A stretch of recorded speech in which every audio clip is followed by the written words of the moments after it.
Right, we are live. Welcome everyone to the first game of Super Rugby Trans-Tasman. Saturday is here, I guess you could say, and we have got three back-to-back matches happening. This is the first of three. Crusaders taking on the Rebels at Leichhardt Oval. This is a huge match for the Crusaders here. If we look at the table, you will see that the name of the Crusaders side is down there in fourth, and to be able to have any chance of making it to the final, or to be able to confirm their spot in the final rather, they will have to win this game with a bonus point and by 33 points. But the Rebels, lately, they haven't been losing by too many points. I have it written down. I was doing the maths yesterday. First match, they lost by 47. Next match after that, they only lost by 22, then 15, then 10. So they have been cutting down the losses. So maybe that will be benefiting them here. But the Crusaders, they will come hard at the Crusaders. That's their own side at the Rebels here. It's going to be an exciting matchup. DNS said good morning, and also Jibble from Smithy Toilet. Welcome everyone to this live stream. Rebels versus Crusaders. I feel like I am messing up all of my words at the moment. I'm very excited to see who is going to be in the Super Rugby Trans-Tasman final. Nearly 5 p.m. Here, brother, as well, said Smithy Toilet. Although in South Africa, I believe we are sitting at 6:30 a.m., if I'm not wrong. So we will have to wait and see what's going to be happening. Do you want the Highlanders in the final, says Cats are the best? If they are one of the top two, then they certainly do deserve their spot in that final, as they have worked hard. They've won every game, and they were playing very nice rugby up against the Brumbies yesterday. But the Crusaders, they are the defending champs in New Zealand. Scott Robertson, he hasn't missed out on a final since starting to coach the Crusaders, and he doesn't want to start now. So that is why the Crusaders here, they will be coming out with a very strong attack. But like they mentioned beforehand, they need the defense to be great if they do want to win this match by 33. The Rebels lineup here, though, we have got a decent-looking lineup for the Rebels. They've got a new name in the number 12 jersey, Glenn Vaiu, who is going to be starting rather than normally it's either Campbell Magnay or maybe someone along those lines. But Marika Kurumbetti was able to score his first try a couple of weeks ago. He will be hoping to continue that here as well. George Worth, Frank Lamani, 15 and 14 for them. Andrew Callaway moves to the centres, normally out on that right wing. So they've got a few little changes here, the Rebels, but they have also got that strong fullback. Elof making a lot of tackles throughout this competition. Leota and Hosa making up their two locks. Going to be an exciting one for the Rebels here. And they have got a young bench as well. But then for the Crusaders, no Cody Taylor here. He is being rested. So Brodie McAllister does get the call up into the starting lineup. You've got Sam Whitelock. You've got Scott Barrett as the lock bearing. Moanga is back. Whaiana, Nuku, Havili, Eno, Reese, and Jordan is the back line. They have come to play here, the Crusaders, by the looks of their lineup, and they are not going to be messing around. They need a lot of points in a hurry, and the Highlanders will be watching this match on the edge of their seat. Then we have got the reserves. The Rebels looking decent on reserves in terms of Ross Haylett-Petty, very good player. Also, maybe going for that rolling maul later on. James Hansen could have a little bit to say about it, but then for the Crusaders, like I mentioned, no Cody Taylor, but they have got Nathan Bella, and then also Tamaiti Williams, also Ollie Jaeger, and also Manasa Matali and McLeod as the spearbacks, and they have been playing some very good rugby lately as well. But we are only moments away from kickoff as well. I'll tell you what, the chat is going quick at the moment. We have got Gregory in the chat, has said, howdy, welcome to the live stream, mate. Thank you very much for tuning in. The Crusaders running out at the moment. And do you want, I read that one, hey, howdy, hey, y'all. Says Scrumlass must be, what is the time there in America at the moment? Do let me know, Scrumlass, and what was the best game this season? Says Cats are the best.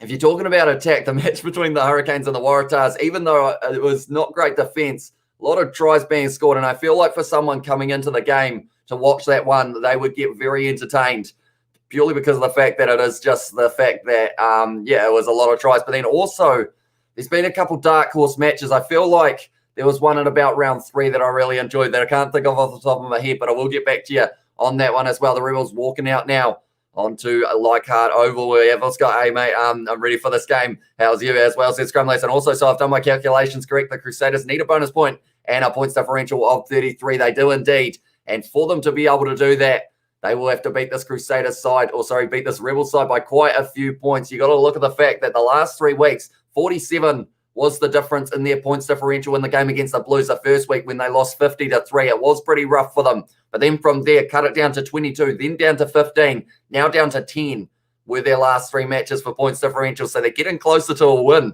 So that makes them a little bit nervous, possibly. We got Brodie McAllister starting tonight as well, says Scrumlass. And hello from Nathan as well. Chuck Big Tamaiti on there. What's up? with Pone. He has got, hasn't seen him in all of Trans-Tasman as well. Yeah, there's a few players who we haven't really been seeing too much of. Another name you've got to mention when you mention players that we haven't seen. Nii Milner-Skudder for the Highlanders has had one run this year, I think, if I'm not wrong. And other than that, he has been pretty much MIA. We have got Obad said, how's it, bro? Welcome to the live stream, mate. Thank you very much for tuning in. I do like your profile picture as well with the Canadian flag alongside the South African logo.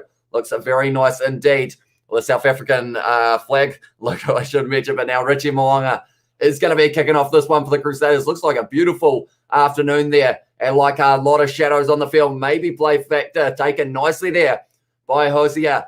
And because of it, now the Rebels have got this ball just outside of their 22. Now the Crusaders, how early in this match are they going to be able to get their first try? They will be probably wanting to get a try every 10 minutes. But then, of course, that would equal about 56 points, which may be what they need to be able to get this win with the points differential. Oh, it's been charged down by Scott Barrett there, but taken very nicely there.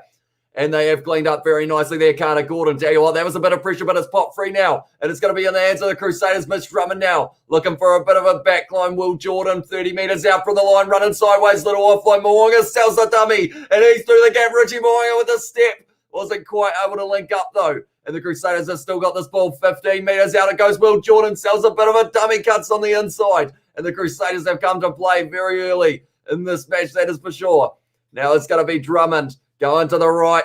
Into the hands of Havili, goes back to Mo'unga with another little step, tackled by Leota, though, who was able to shut him down. Drummond inside ball now to McAllister, driving at the line 5 metres out. Now the Crusaders, they are going to be striking early within the couple minutes here if they continue to go at this rate. Advantage as well for the offside, and it's going to be the penalty to the Crusaders, only 5 metres out. Drummond trying to get that ball, thinking about taking the quick tap perhaps. McAllister's going to put it there. Tell you what they're going to. Brody McAllister's going to take the quick tap here for the Crusaders and drives at the line. The Crusaders, they are pouring on a pressure. We haven't seen this much aggression from them so far in this competition. And they are going to be using it to their advantage by the looks of it. It's going Drummond into the hands of Dallas McLeod. Little offload back. It's gone into touch. Wasn't quite able to link up. Paina Nuku is on the left wing like he was supposed to be. But then you've got Dallas McLeod in that number 10 jersey. Or sorry, number 12 jersey. So that would mean no David Havili, which is a bit of a hit there for the Crusaders. Right, we'll try my best to read all of the chat now. Kiora brother says, welcome to the live stream, mate. Highest scoring half, says Michael. I think the last 20 minutes of the match, the Crusaders are going to be able to score 4 tries, is my guess. Your voice still awesome, says MH. Sure, yeah, it's lasting, which is good. We have got 3 back-to-back live streams. We haven't got as many as we were going to have, though, because of the fact that the Lions versus Stormers game got cancelled.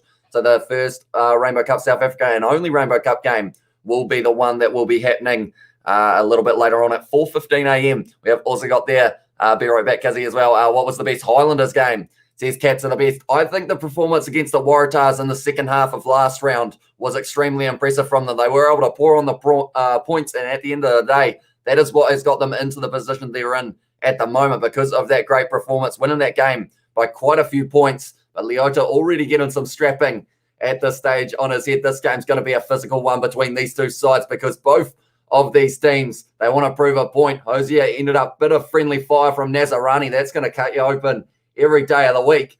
Unfortunately for him, fingers crossed, Rebels defend a lot, says Novmum. So he is hoping that the Crusaders miss out on that final. And that's the thing, like I mentioned, first final the Crusaders would have missed out on since Scott Robertson has been coach. And at this stage, I will show you guys the table as well. As it is sitting, the Highlanders have got a spot in the final unless the Crusaders win this game. Then they are going to be waiting to see whether or not they do move through or whether the Blues will be the other side in the final. So it's a 3-horse race at the moment. The Highlanders, the Crusaders, and the Blues. And it's going to be a 5-metre line out now. And Ross Haylett-Petty on the field for Nazarani, who must have actually ended up with a head knock.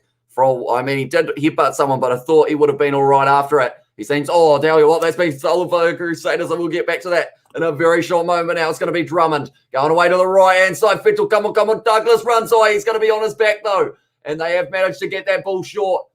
And because of it now, Drummond out the back line. Mo'unga goes to Will Jordan with a step. He's driving at the line. Will Jordan still a couple metres short, getting driven almost over the line.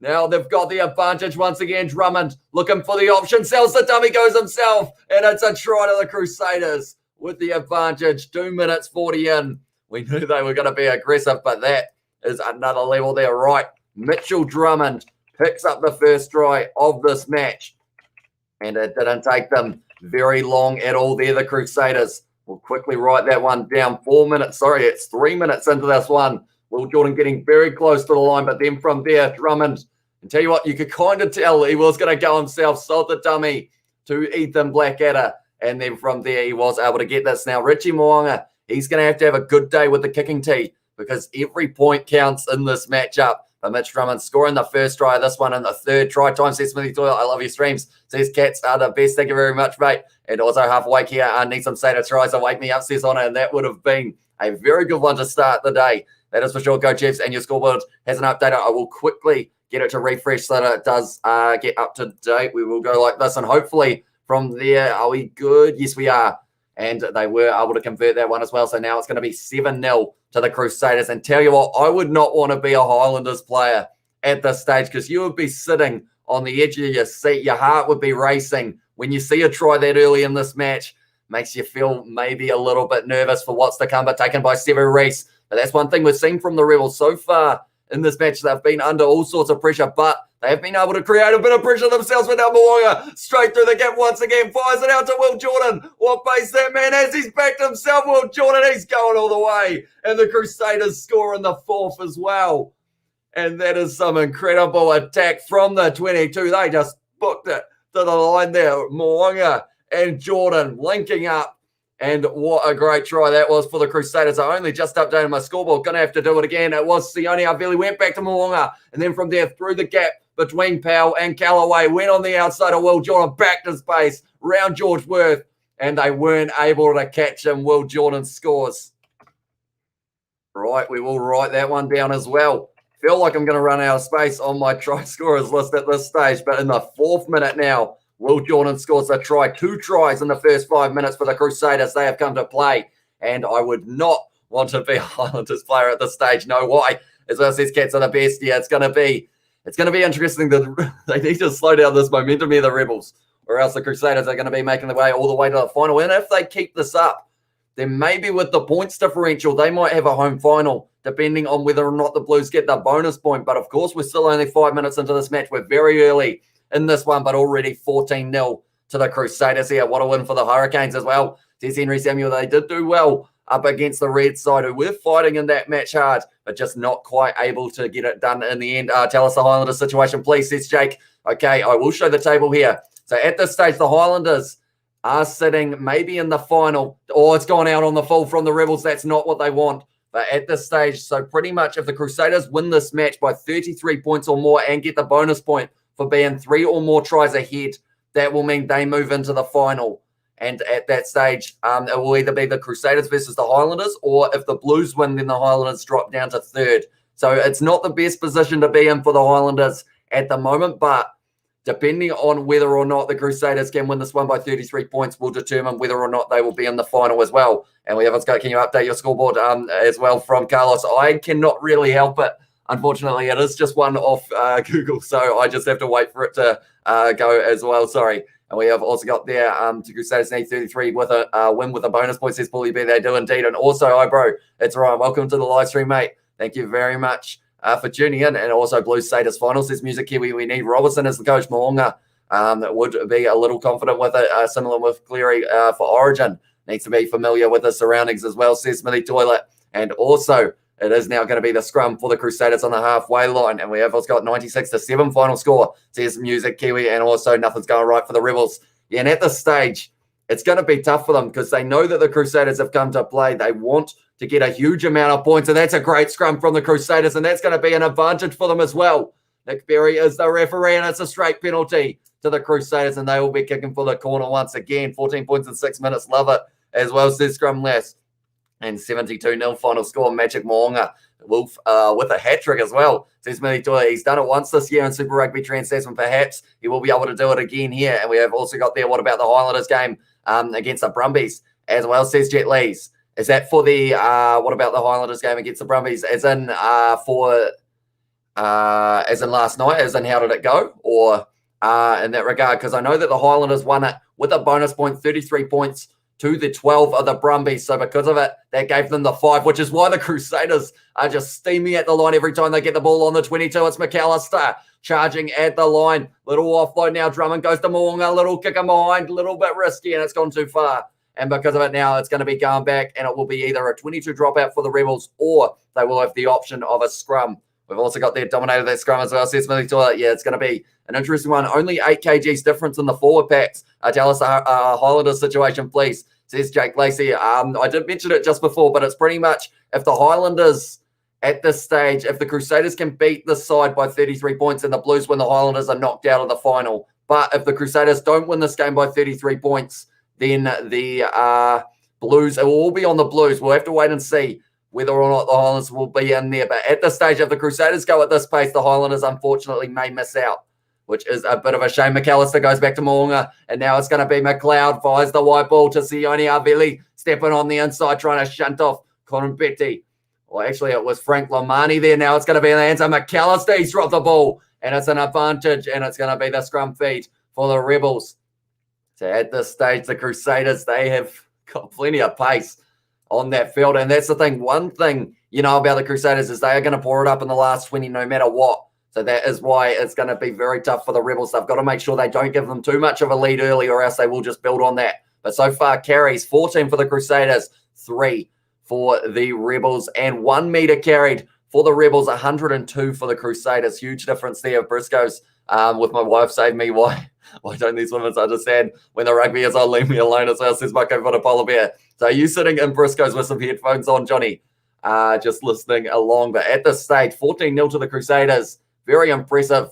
3 tackles they've had to make so far here, the Crusaders as well. And we've also got in there as well. Stream will keep you updated, brother, as well. Says Smithy Toilet, and the Force need to win against the Blues. And that's going to be the penalty there for the Rebels at scrum time. So that is a bit of confidence for them. The front row going down. And that will be 10 minutes into this match now. It is going to be Carter Gordon kicking this one for Dutch. Who's got the ball, bro? Says Carlos. It is the Rebels in the scrum. And they have kicked that ball into touch now off the penalty of the front rows collapsing. There you are, Johnny. As well, says Scrum Lacer Rugby is my life, says Tian. It takes up quite a bit of mine as well, to be fair, with the amount of games that we have had on over the last few weeks. That is for sure. And we've still got plenty more to come with the British and Irish Lions tour coming up very soon. It's going to be now Ulysses going to the back of the line out, and it's been taken very nicely by Haylett Petty, and it was straight into the sun as well, so he's done well to catch that. Now it's going to be Leota winding up there on the 40-metre line here. The Rebels there looking to strike back. Now it's going to be a little bit of a backline movement. McCallaway is nailed in the tackle by McLeod. Powell into the hands of Husia, getting driven backwards by Scott Barrow. A lot of aggression in that tackle, and now they're going for the counter ruck here. The Crusaders, little knock on, and they've stolen it. And now it's going to be Alatoa, goes to McAllister, sells the dummy, goes himself there. And straight away, the Crusaders taking the ball back in the breakdown once again. McLeod tackle low by Joe Powell, and they're going to be a little knock on. So it's going to be now the scrum feed for the Rebels. We've also got there, I'm in the car, mate. I want to walk around aimlessly and think, I want to walk around aimlessly and stink Briscoe's though I'm like a taxi driver as well, says Marco for the polar bear. And Satyrs need to win by 33 for the bonus point, says Music Kiwi. They do indeed. And at this stage, they have got the 14-0 lead. So a decent start to this match for the Crusaders. In fact, a very good start. You would say, I was excited for this game, says Carlos. I think a lot of people were.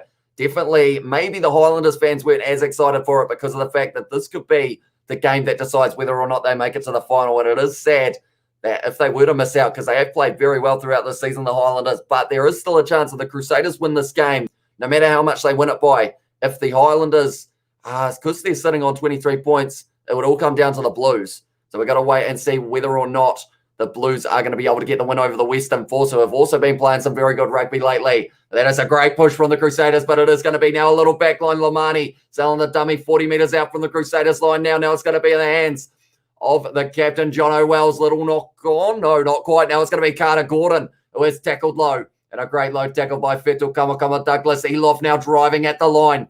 The Crusaders, they won't like this too much. They will want to have their hands on the ball for the majority of this match, but now they'll like this a lot less because it's looking like a great backline movement from the Rebels, driving them forward. Lamani, thinking about playing halfback, of course, the ex-halfback Frank Lamani. So he is used to it, but now it's going to be Joe Powell going to Carter Gordon. Eloff getting another carry in this one. And that is one thing the Rebels have done pretty well throughout this season, is using their big forwards And that's been kicked in behind by Carter Gordon. Got into the hands of Will Jordan, but they had the advantage. So it's going to be the penalty to the Rebels now. If it's got Crusaders have a big lead, they do indeed, Carlos. And also, boy, the Satyrs already 14-0 to the Crusaders.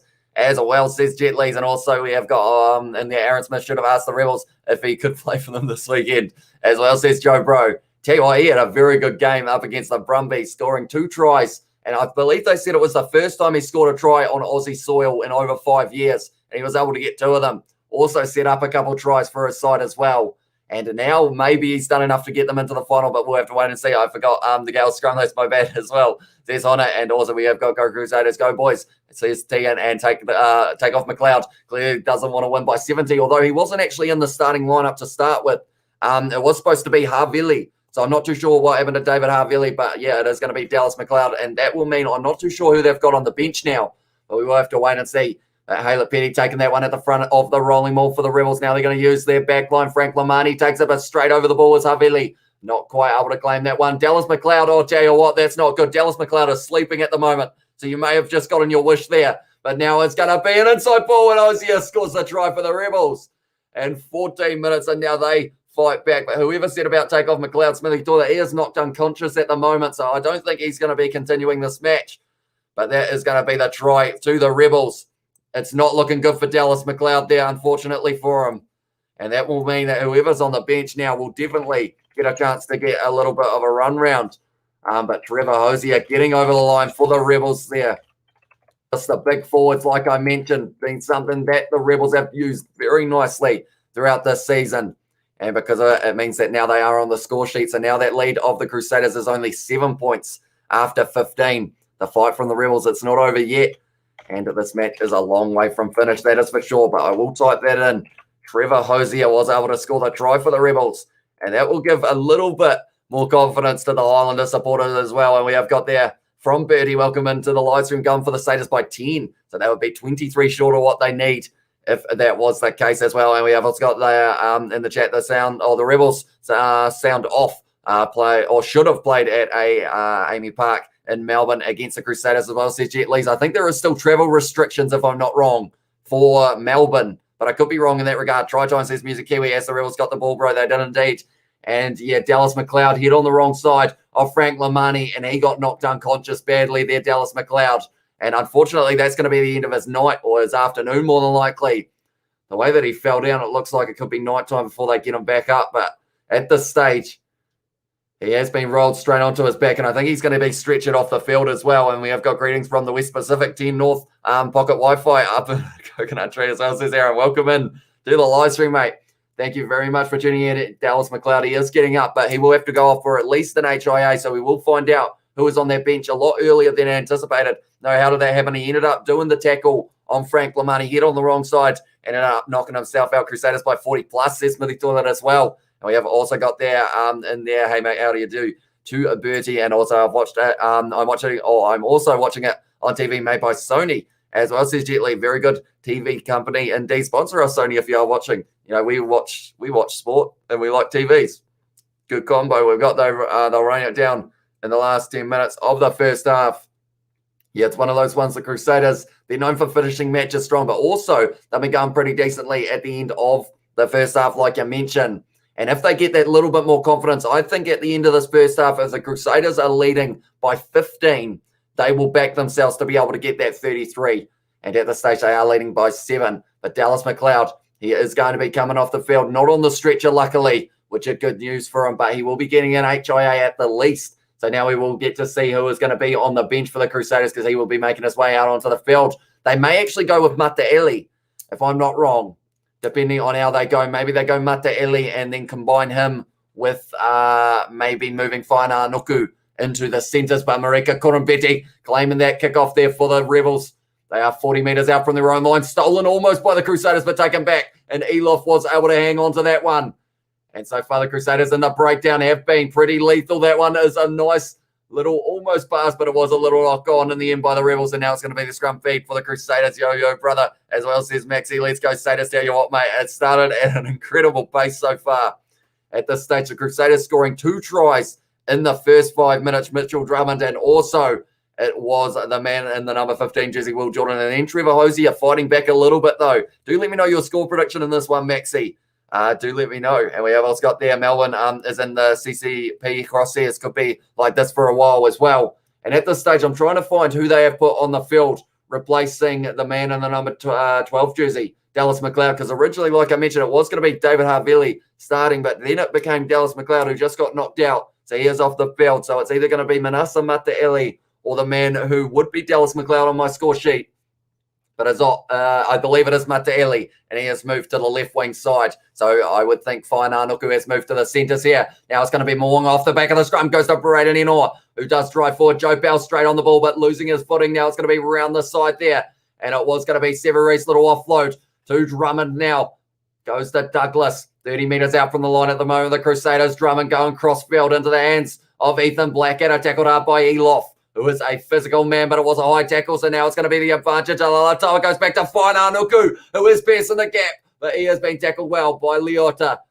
Now it's going to be Drummond. Goes to Scott Barrett, little offload back. Moonga sells a bit of a dummy offload to Sione Arveli, who is still trying to drive. He's dropped the ball backwards, and it's going to be the penalty to the Crusaders, and I would think they are kicking for the corner here for the high tackle.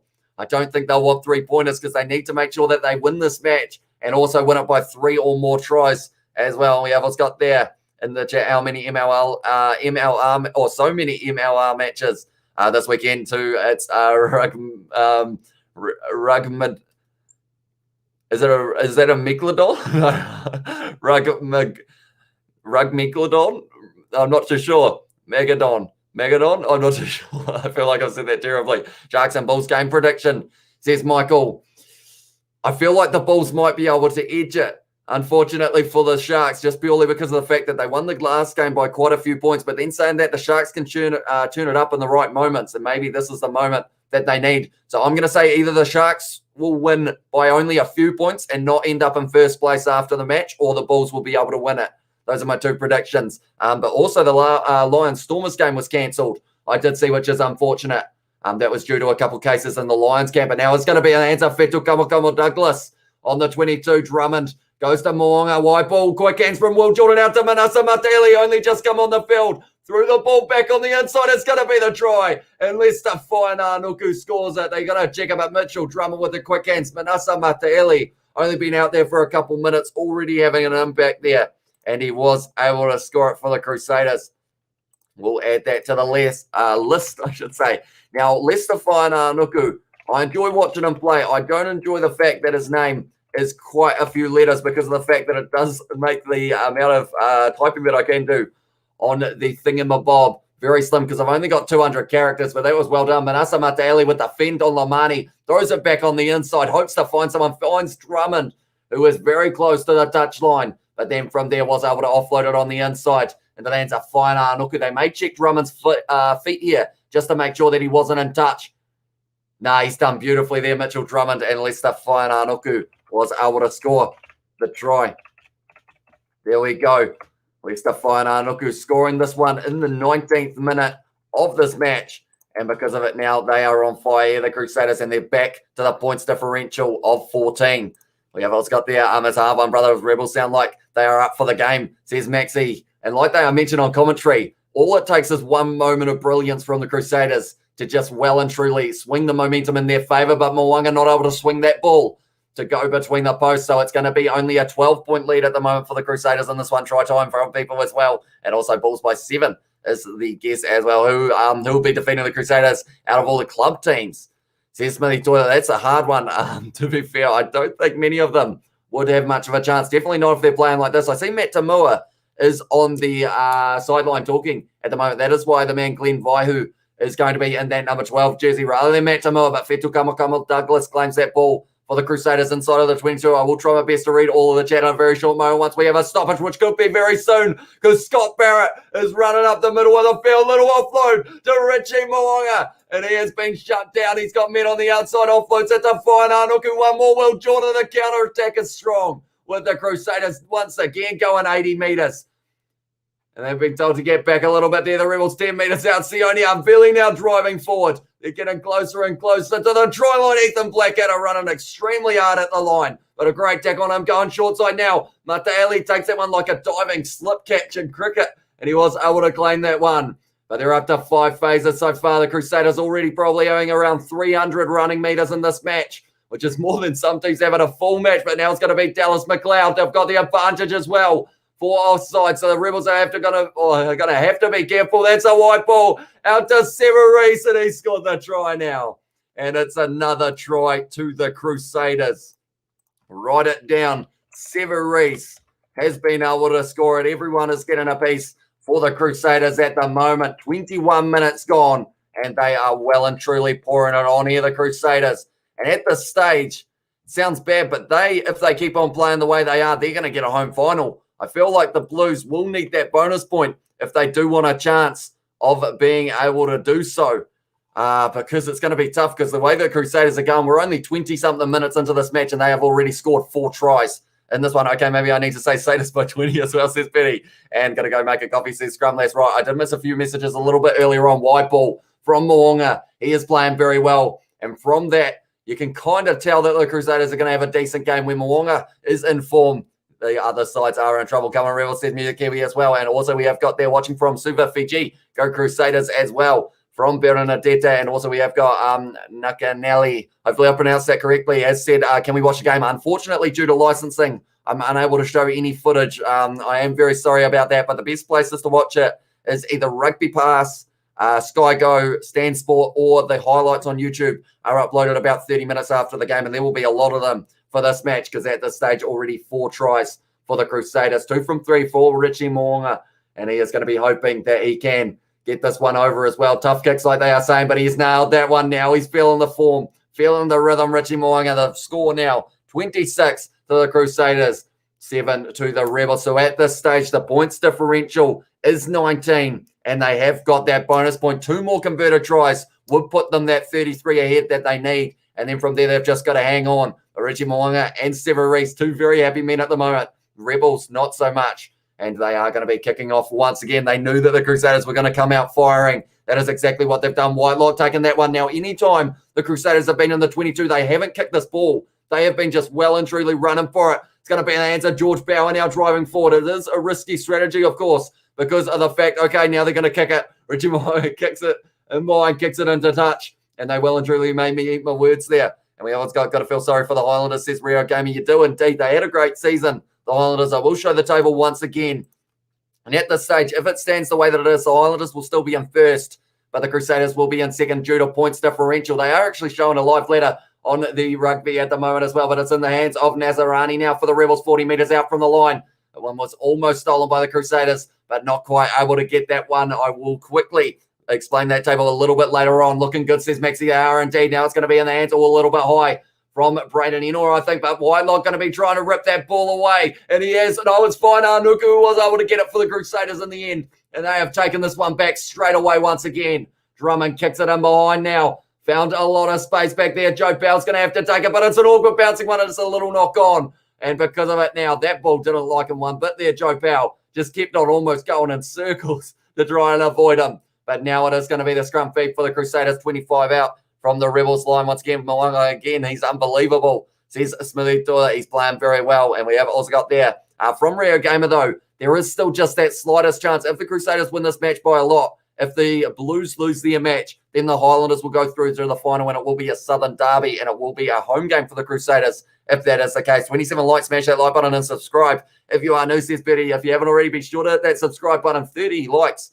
We are almost on already, which is very impressive. Can we get it to 50 before we get to halftime? Maybe it is doable. We're currently 25 minutes through this first half.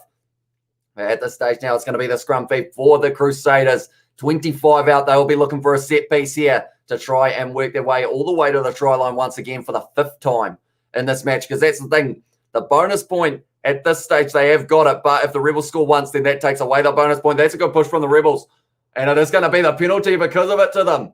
And that was very nicely done by the Rebels. Their second scrum penalty of this match so far. Looking very good indeed.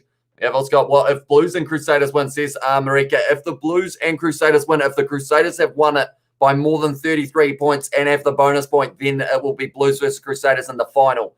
And then points differential will decide whether or not it will be a home game for the Blues or a home game for the Crusaders.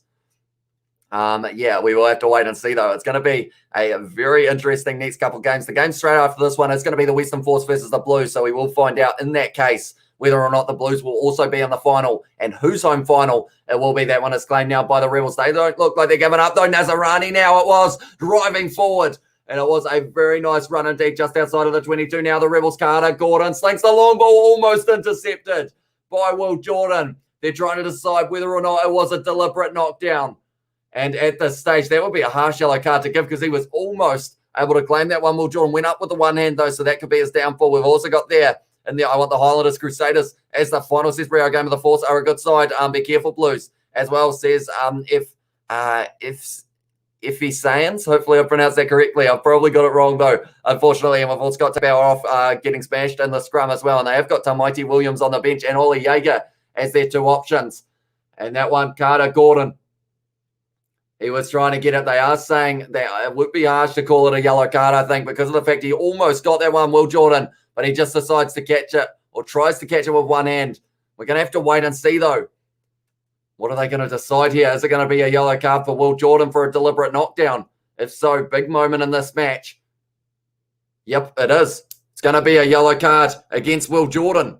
And that is a big moment. The crowd aren't happy, and it's a home game for the Rebels at this stage. But Will Jordan getting taken off the field 26 minutes into this match. The Crusaders are going to be a man down for almost the rest of the first half. We've also got getting crowded on the top four in Trans-Tasman as well. Says make sure it is indeed getting very crowded. And everyone wants to be able to make their way into that final. But at this stage, it is between the Highlanders, the Crusaders, and the Blues. But Will Jordan disappointed there. Unfortunately for him, what did he do? He did a deliberate knockdown. He was trying to catch the ball, but it was just a little bit too far away from him. That one's not straight, though, from the Rebels. They were only 5 meters out as well. That was a huge opportunity for them. But now it is going to be a scrum feed for the Crusaders. We've also got Snobby Nick Berry, as well, says Smithy to it.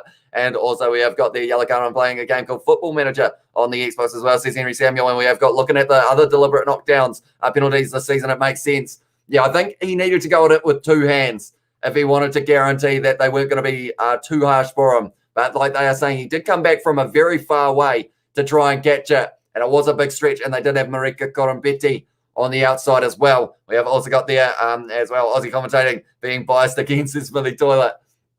It's interesting. I feel like, yeah, I don't actually get to hear the commentary that much because of the fact that I am constantly just making a whole heap of noise from talking. The Crusaders claiming that one. Now it's going to be Fetu Kamakama Douglas out to Severis, and he's going to clear it on the right boot. And that is a not great kick. They're only going to be 10 meters out now from their own line, and the Rebels are going to have the line out throw. So pretty much it is going to be a repeat of what we had just before, except they're just 5 meters that way. We also got, what did he neglect as well, says Smithy Toiler. So that's going to be a little bit of a conversation in the chat as well. Visits to the opposition, 22, 5 for the Crusaders and 1 for the Rebels.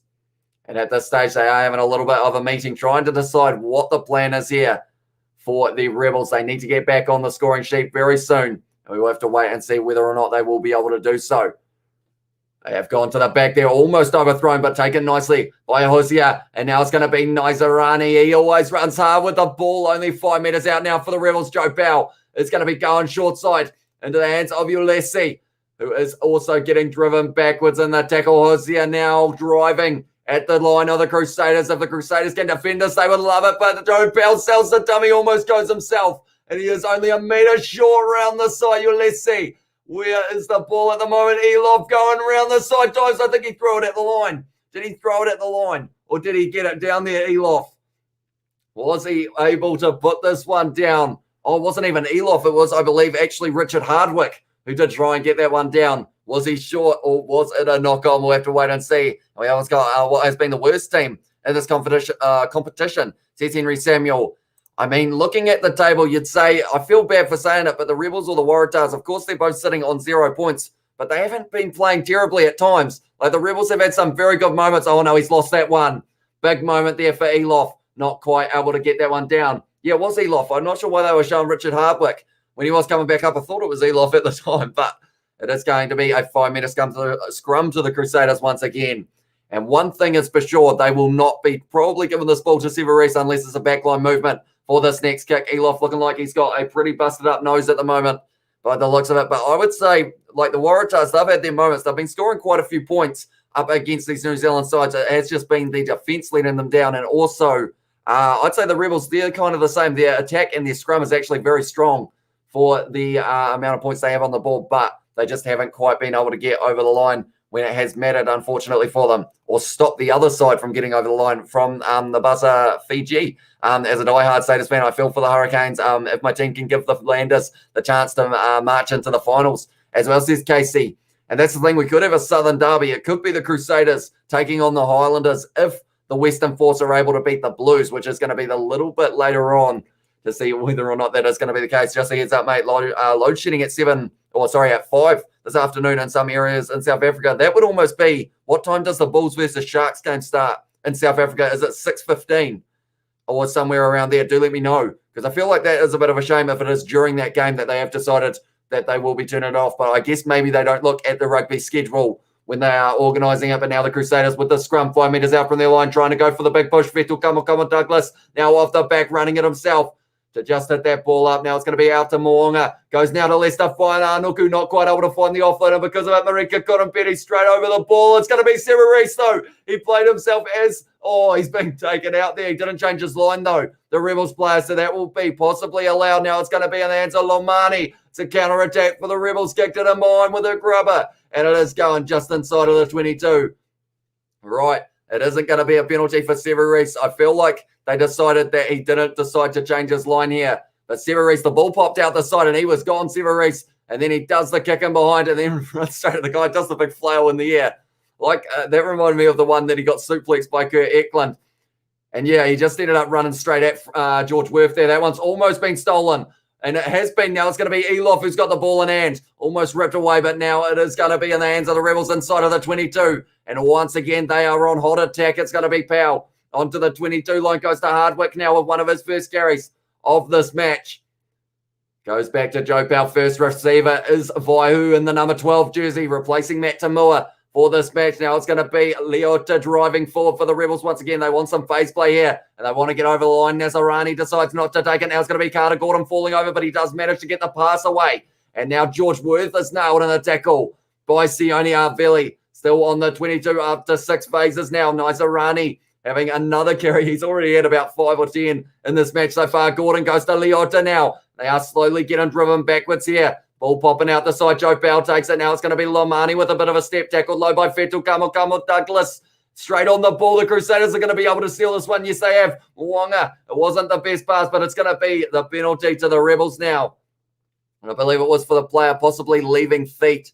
If I'm not wrong, not rolling away was the call, actually. And it's been taken quickly by Frank Lamani. Now it's going to be Marika Korompeti close to the line. Tackle 5 metres short, though. And the Crusaders, once again, are going to have to defend. Nazarani one-on-one. What a tackle from Sione Arveli there for his side. And because of it, they were almost able to steal that ball. Now it's going to be Frank Lamani, who has had to take that ball as it did pop out the back. They've got almost, no, they haven't got the advantage, but still 4.5 minutes left in this first half for the yellow card to be finished with. That was a strange sentence, but now it's going to be Callaway who is driving forward at the line. I will read the chat in a very short moment as well, but I do thank you all very much for being here. Now it's going to be Leota with the ball in hand. They are speeding it up like they are mentioning the Crusaders at the moment. They are going to have to make sure they stay on side if they want that points differential stay in the way that it is at the moment. 19 points difference. They need it to be 33 by the end of this one to make it into the final. Leota there making the little knock on from Joe Powell. And because of it now, it is going to be the Crusaders with the scrum feed. Very close for the Rebels, but once again, the Crusaders' defense is holding up. And they did mention that for the Crusaders in this match, for them to be able to have any chance of getting that 33 points differential, they have to defend well. Like, yes, you can score a lot of tries on attack, but if you leak points at the other end, can be costly. But at the moment, 19 points difference in this one. The bonus point is still on the cards for the Crusaders, and Will Jordan is still off the field for another 3.5 minutes. And we have also got hello from Uncle Bill's. Welcome into the live stream, mate. And we have also got there, just a heads up. Oh, no, I read that one as well. And we have also got Sharks Bulls at 6:15. And, yeah, so 6:15 is the kickoff for that one. So how long do they normally load shed for? Do let me know, Bertie. Nick Berry again, shocking refer as well, says Smithy Toilet. Throw it to me, I'll score as well, says Smithy. And also we have got Uncle Bill's. I think they should add a South African conference, and their home would be Australia like they did with Argentina during Tri-Nations. It would be a good idea, but I'm not sure whether or not they would want to do that, South Africa. I feel like they would be maybe preferring that deal going up north for the Pro 16 at this stage, because there has been quite a bit of hype around that competition. Unfortunately for the Rainbow Cup, though, it did end up going the wrong way in terms of the fact that they weren't able to have the cross-hemisphere matches, but that's going to be a scrum penalty now for the Crusaders as well. Like they are saying, tit-for-tat battle. Front row's driving up. It's been a big battle between Alalatoa, George Bauer, and Brodie McAllister up against Cameron Orr, Ulysses, and also Elof. That ball hasn't gone out, though, from the Crusaders. You can't be making mistakes like that. Now it's going to be George Worth. He wants the counter-attack, but he is dragged down by Blackadder. I will read the chat once again in a very short moment. Now it's going to be Naisarani, who is driving forward. Another tackle from Sione Arvili there, though. And now it's going to be Joe Bell. Goes back to Gordon Elof once again, running straight at Moonga. He has been tackled going short side now. Joe Bell sells a bit of a dummy. Joe Bell, he sees the line of Joe Bell. Has he scored it? I think he has. I think he has been able to roll over, and Joe Bell scores the try for the Rebels. He saw a gap and he decided to take it on, Joe Bell, and he was able to make his way through. He ended up getting tackled just short of the line by Severeese, but then from there was able to use his momentum to take him all the way over the line, and it does get them just a little bit further back into this match. Sold the dummy to Braden Ennell because of the men on the outside, and then from there, Manasa Mataele and Severeese both trying to stop him, not quite able to, and Joe Bell scores the try there. And it was a great run indeed, just not quite able to stop the momentum from him rolling over Manasa Mataele, and now the difference goes back down to 14 points between these two sides with a kick to come. But Joe Bell, very nicely done, making the most of that try, or making the most of the yellow card received by Will Jordan. My voice is still struggling from yesterday. I end up just breathing too much in these and just swallowing a lot of air. I'm like a goldfish. Do goldfishes swallow air? I don't think they do, though. But whoever's got too good as well, says Hinaru. And also, just as I thought, Crusaders on 26 points already in the 33rd minute of the first half. Says Sosa, how many points do you think they'll be on at the end of the first half? Do you think they'll be able to get one more try before the end of it? But now Carter Gordon has got an opportunity to cut down the difference. Doesn't quite get it, though, for Carter Gordon. So the score at the moment is 12 points to the Rebels, 26 to the Crusaders. And 35 minutes into this one, and Joe Powell was able to pick up the try. Very nicely done by the Rebels here. Their attack is pretty good overall, you would say. They have been scoring quite a few points up against some of these tougher New Zealand sides. But is it going to be enough to be able to shut down the bonus point completely? They've already taken away the bonus point of the Crusaders at this stage, because they have to be 3 tries or more ahead, the Crusaders, to be able to do. They will score here as well, says Jake Lacey. They did indeed. Must be a strange mental situation for the Crusaders winning by 14 points behind as well, says Maxi. Yeah. It's a weird game, but the Crusaders, they know exactly what they're going to do. Moonga now is going to be countering almost now by Marika Cottonberry, but he's still going Richie Moya with a little offload to Scott Barrett. Men on the outside, goes to Blackadder, counter-attack now. Oh, too low there from Ethan Blackadder. Great hit from Carter Gordon there on Ethan Blackadder, and because of it, caused the knock-on. Yo, what's up, says Archie? Welcome into the live stream, mate. Thank you very much for tuning in. Also, 40 likes, smash that like button, guys. Says Betty, are we already at 40? We are well and truly working our way towards that 50 by halftime. If you haven't already, be sure to leave a like and subscribe to the channel. Also, yeah, be sure to share this live stream around. That's something I don't really mention very often. I don't often say share the live stream, but if you ever got any friends who do love a bit of rugby or haven't got access to being able to watch the game, do let them know about this live stream. Moonga again, says Smithy Toilet. He's already had over 100 metres carried in this match for sure, and he is puffing big time. Moonga been working hard for his side already as well, says Hinaru. And please tell me if I am pronouncing that wrong as well. No, I want the Hurricanes to get to the final, says Henry Samuel. The only way for the Hurricanes to get to the final is if the Crusaders and the Blues both lose their matches. That will be the only way. Enjoying the call. Thanks for your work as well, says Philip Wilson. Thank you very much for tuning in, mate. It is very much appreciated. I believe the status from the Chiefs Mana fan as well says, I believe in the status says Rio Gamer. That's a great ball into the hands of one of the Rebels players. They've got the advantage as well, so they're going to be trying to use it up to the halfway line now. And at this stage, fired wide now. It's going to be in the hands of John O'Wells, the captain for this match. Joe Bell now goes back. Gordon into the hands now of Worth. Goes out to Lomani.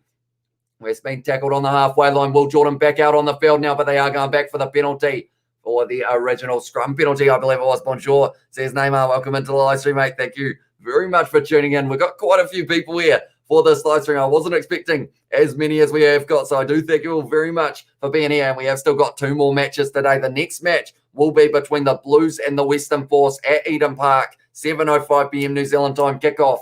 And that one will determine whether or not the Blues will be in the final. That's the thing. If the Crusaders win this match, but then the Blues lose, it will be Crusaders versus Highlanders in the final of Super Rugby Trans-Tasman. Whereas if it is a big win for the Crusaders of more than 33 points, it could be either the Crusaders versus Highlanders in the final with a home game to the Crusaders, or it could be possibly the case of, the Blues and the Highlanders. No, the Blues and the Crusaders, is the other matchup. At this stage, the Crusaders haven't touched the ball in the last 5 minutes. It was saying there, Carter Gordon there, driving forward just outside of the 22 now for the Rebels. Goes out into the hands of Wells, goes to Naisarani. He has been very busy throughout this match so far. Joe Powell now going to the left-hand side, goes into the hands of Callaway with a few steps, but he is tackled by Alatoa.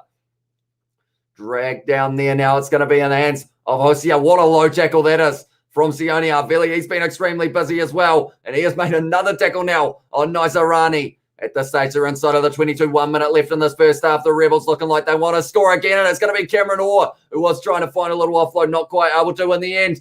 Oh, tell you what, Sam Whitelock almost trying to grab that ball at the back of the ruck of the Rebels. That wouldn't have gone well, but that one is going well for several reasons because he has got his hands on the ball, and it's been stolen now by the Crusaders. Sam Whitelock now with this ball in hand. They're going to have to go 90 metres if they do want to score a try here before the end of the first half. Moonga now out into the hands of Sione Arveli, almost an interception pass, but now it's going to be Whainā Nuku got it on the inside, offload to Enor, out to Manasa Mateli. He's got plenty of pace and men on the inside, goes to Brayden Enor. He's got... What just happened there? Enor just dropped the ball. Enor just put the ball down. It was a try. He was running away with it, and that ball has been dropped by Brayden Enor. What a moment that is. It was Sione Arveli, went to Lester Whainā Nuku, offload to Brayden Enor, back to Manasa Mateli, then from there, ball on the inside, beautiful ball on the inside.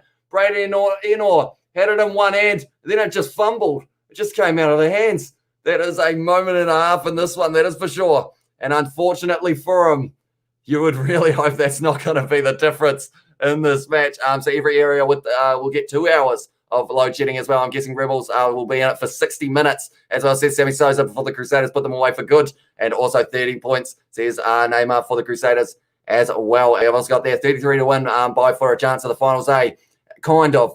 33 would guarantee them a spot. But if they win this game, they still have that slight chance if the Blues do lose as well. If the Blues lose their game, but the Crusaders have won this, it will be Highlanders versus Crusaders in the final. But interesting situation there. Bless his heart, says Scrumless. You got to feel for the man.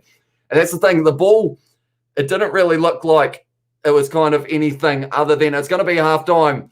So because of it, it is going to be 26 to the Crusaders, 12 to the Rebels. Now, I said that the Crusaders would want to have would want to have 15 points as their lead in this match, but they haven't quite got that, unfortunately, for them. Could be a little bit costly. Well, let's go. Enor had a brain fade there, I'm not sure what happened. It was in his hand. He was carrying it. It was going good. And then it just kind of slipped. And it was just popped out. And then it went forward. And unfortunately for him, that could have been a big moment in this one for that try, because that would have given them a lead of either 19 or 21 going into halftime. I'm more comfortable with having McLeod on now, says Smithy Toilet. And George Meyer in the chat. As they can't see the Crusaders getting into the final. They're just blowing.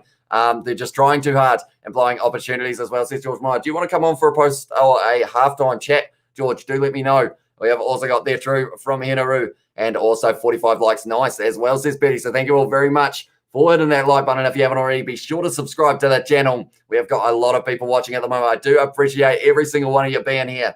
And yeah, hopefully you will stick around for the next 2 games that we have got on later on tonight, with the Western Force taking on the Blues, and also the last match will be the Chiefs versus the Waratahs. Rebels still keeping things interesting, especially when a Crusader win isn't the only thing needed for the red and black to make the final as well, says Sammy Sosa. Yeah, the Rebels are still fighting in this match. Like, if the Rebels score early on in the second half, it's going to be very hard for the Crusaders to be able to make it all the way to that 33 points differential. So the Rebels at the moment, they are going to be playing them possibly out of the final, depending on how they go, because I think the Crusaders, they're going to score 33 points, But is it going to be 33 points ahead? That's the thing. The Rebels have already got 12. That cuts down the points differential a little bit, over 79 points, says Michael. Over, what are we sitting on at the moment? We're sitting on 38, so that would mean another 39. No, that's not maths. Would mean another 41 in the second half. It is doable. The Crusaders always pour it on in the later stages of that one, or of the later stages of the second half. Millie said hi as well. Welcome to the live stream. And also only want the Crusaders to get to the finals so the Blues can moke them as well.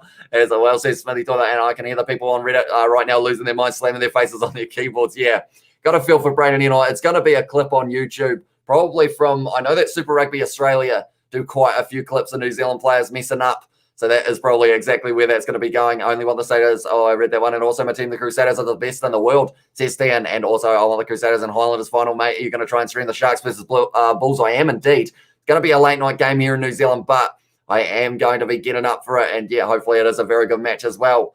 True brother, how much did it cost to purchase them as well, says Smithy Toilet, for the Crusaders. And also I like my brothers, as well, says Stan, and 12 to 26 at halftime. Yeah, 14 points difference. So at this stage, they need to double that and score another try. Eden or flop for the highlight reel. Yeah, unfortunately, he is going to see that for the next few weeks at least. Definitely if the Crusaders don't make it into the final the next minute. The Crusaders win by 32, says Smithy Toilet.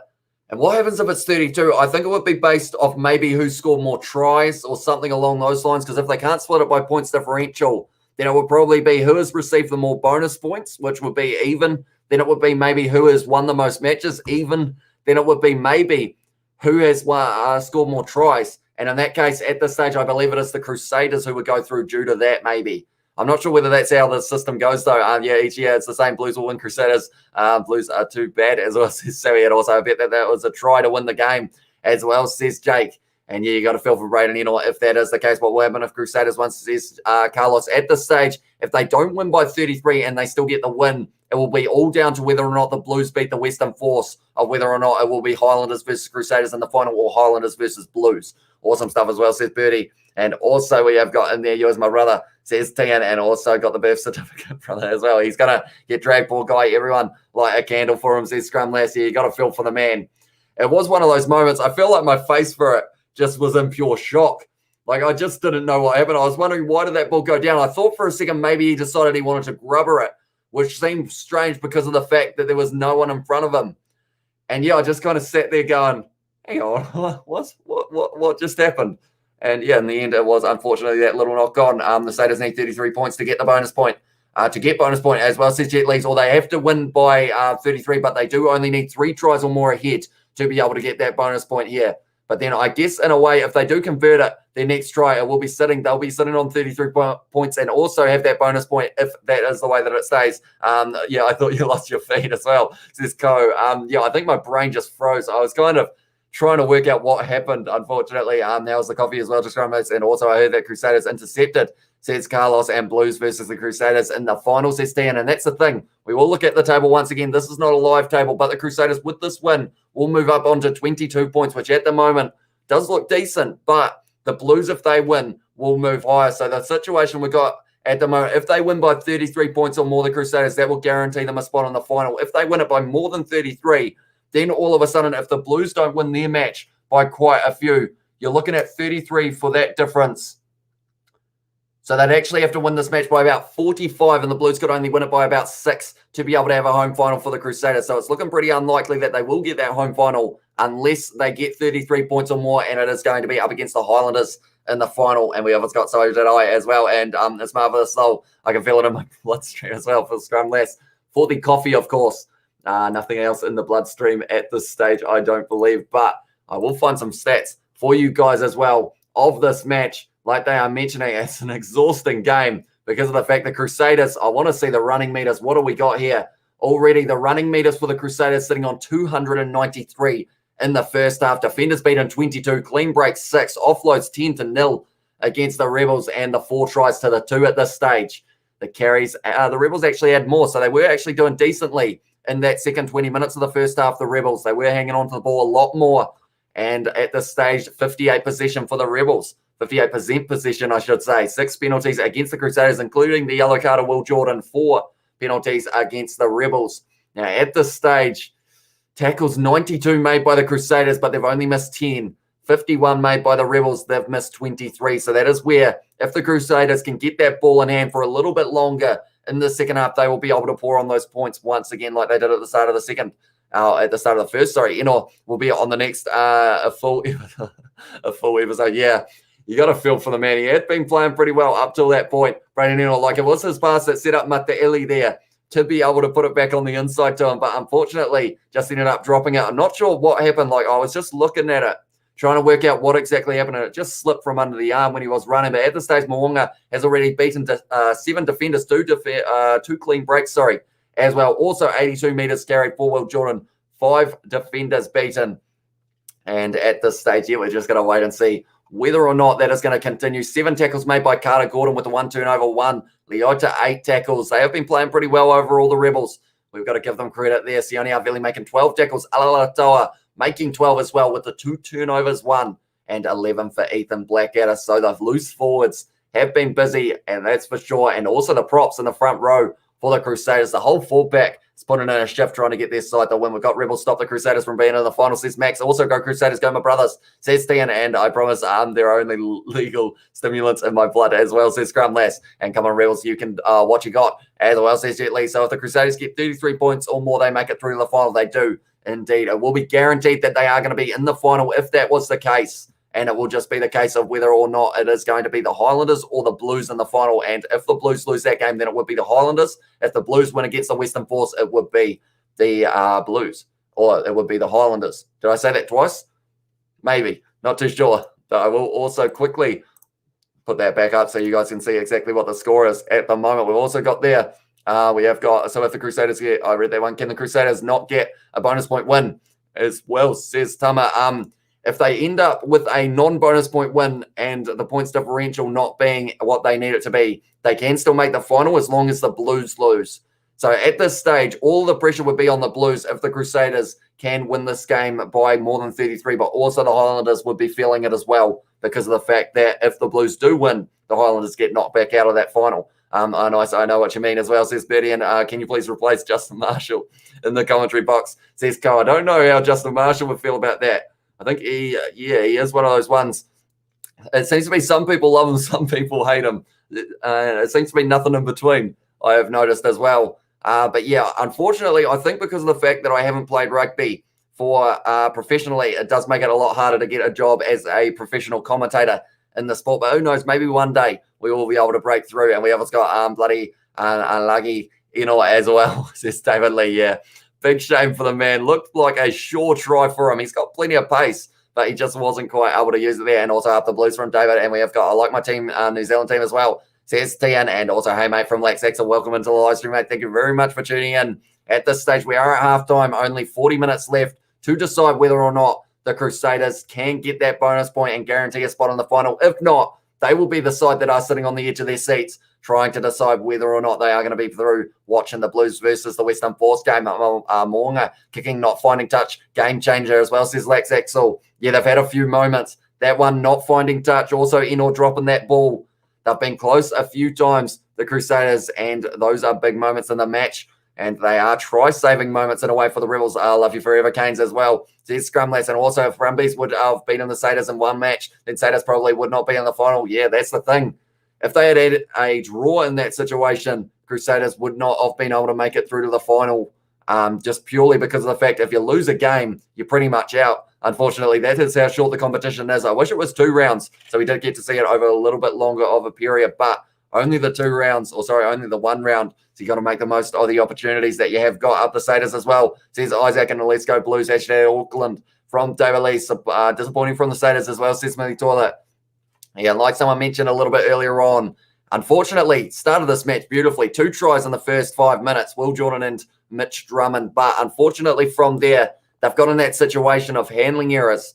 And you can't afford handling errors in a matchup where you need 33 points to be the points differential. But at this stage, you would say the Crusaders have got the stronger bench. The Rebels have gone with quite a young bench. We'll show that for you guys as well here before we get into the second half. So you say the Crusaders, although Mataele already out on the field, that was replacing Dallas McLeod, who is also replaced on the bench, I believe. And that is going to be Fergus Burke is actually the name who is going to be on that bench instead. I was confused because Dallas McLeod is starting or was starting this match for David Arveli, but he has since been injured, Dallas McLeod, with a head knock, and I don't think he will be returning to the field. So unfortunately for him, his night or his afternoon, as we are in Australia at the moment for that match, is going to be over. But it's going to be interesting the last 20 minutes. We know the Crusaders fight hard for every meter that they gain in those last 20. Go Crusaders as well from the GUR YouTube. And also we have got, there are so many options plays out or how tonight plays out. Let's just hope your favourites pull through as well. This is an intense evening. Good luck to you all as well, says Jake.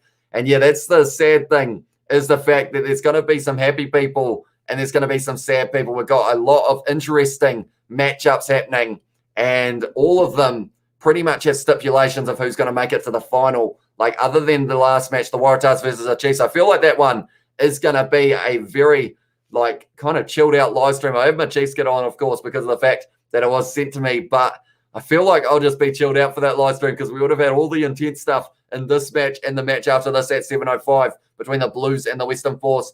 And then from there, I will just be able to relax, chill out for a little bit while we watch a little bit more rugby for Super Rugby Trans-Tasman, the final round of Super Rugby Trans-Tasman as well. So everyone needs to remove diving from this game as well, says Lex Axel. Yeah, it was an interesting one when he did run into, it was George Worth as well. And we have got, what if the Rebels come back and one Imagine, says Max Cottle, then that would take a lot of the kind of, I guess not the interest, but it would take the Crusaders out of the question. But then looking at the table, if that was the case, the Blues would still need to win, or else it would be Highlanders versus Hurricanes in the final. And that is a plot twist and a half that I don't think too many people were predicting. But like you said, if the Rebels can somehow come back against the Crusaders, that is going to be the possibility.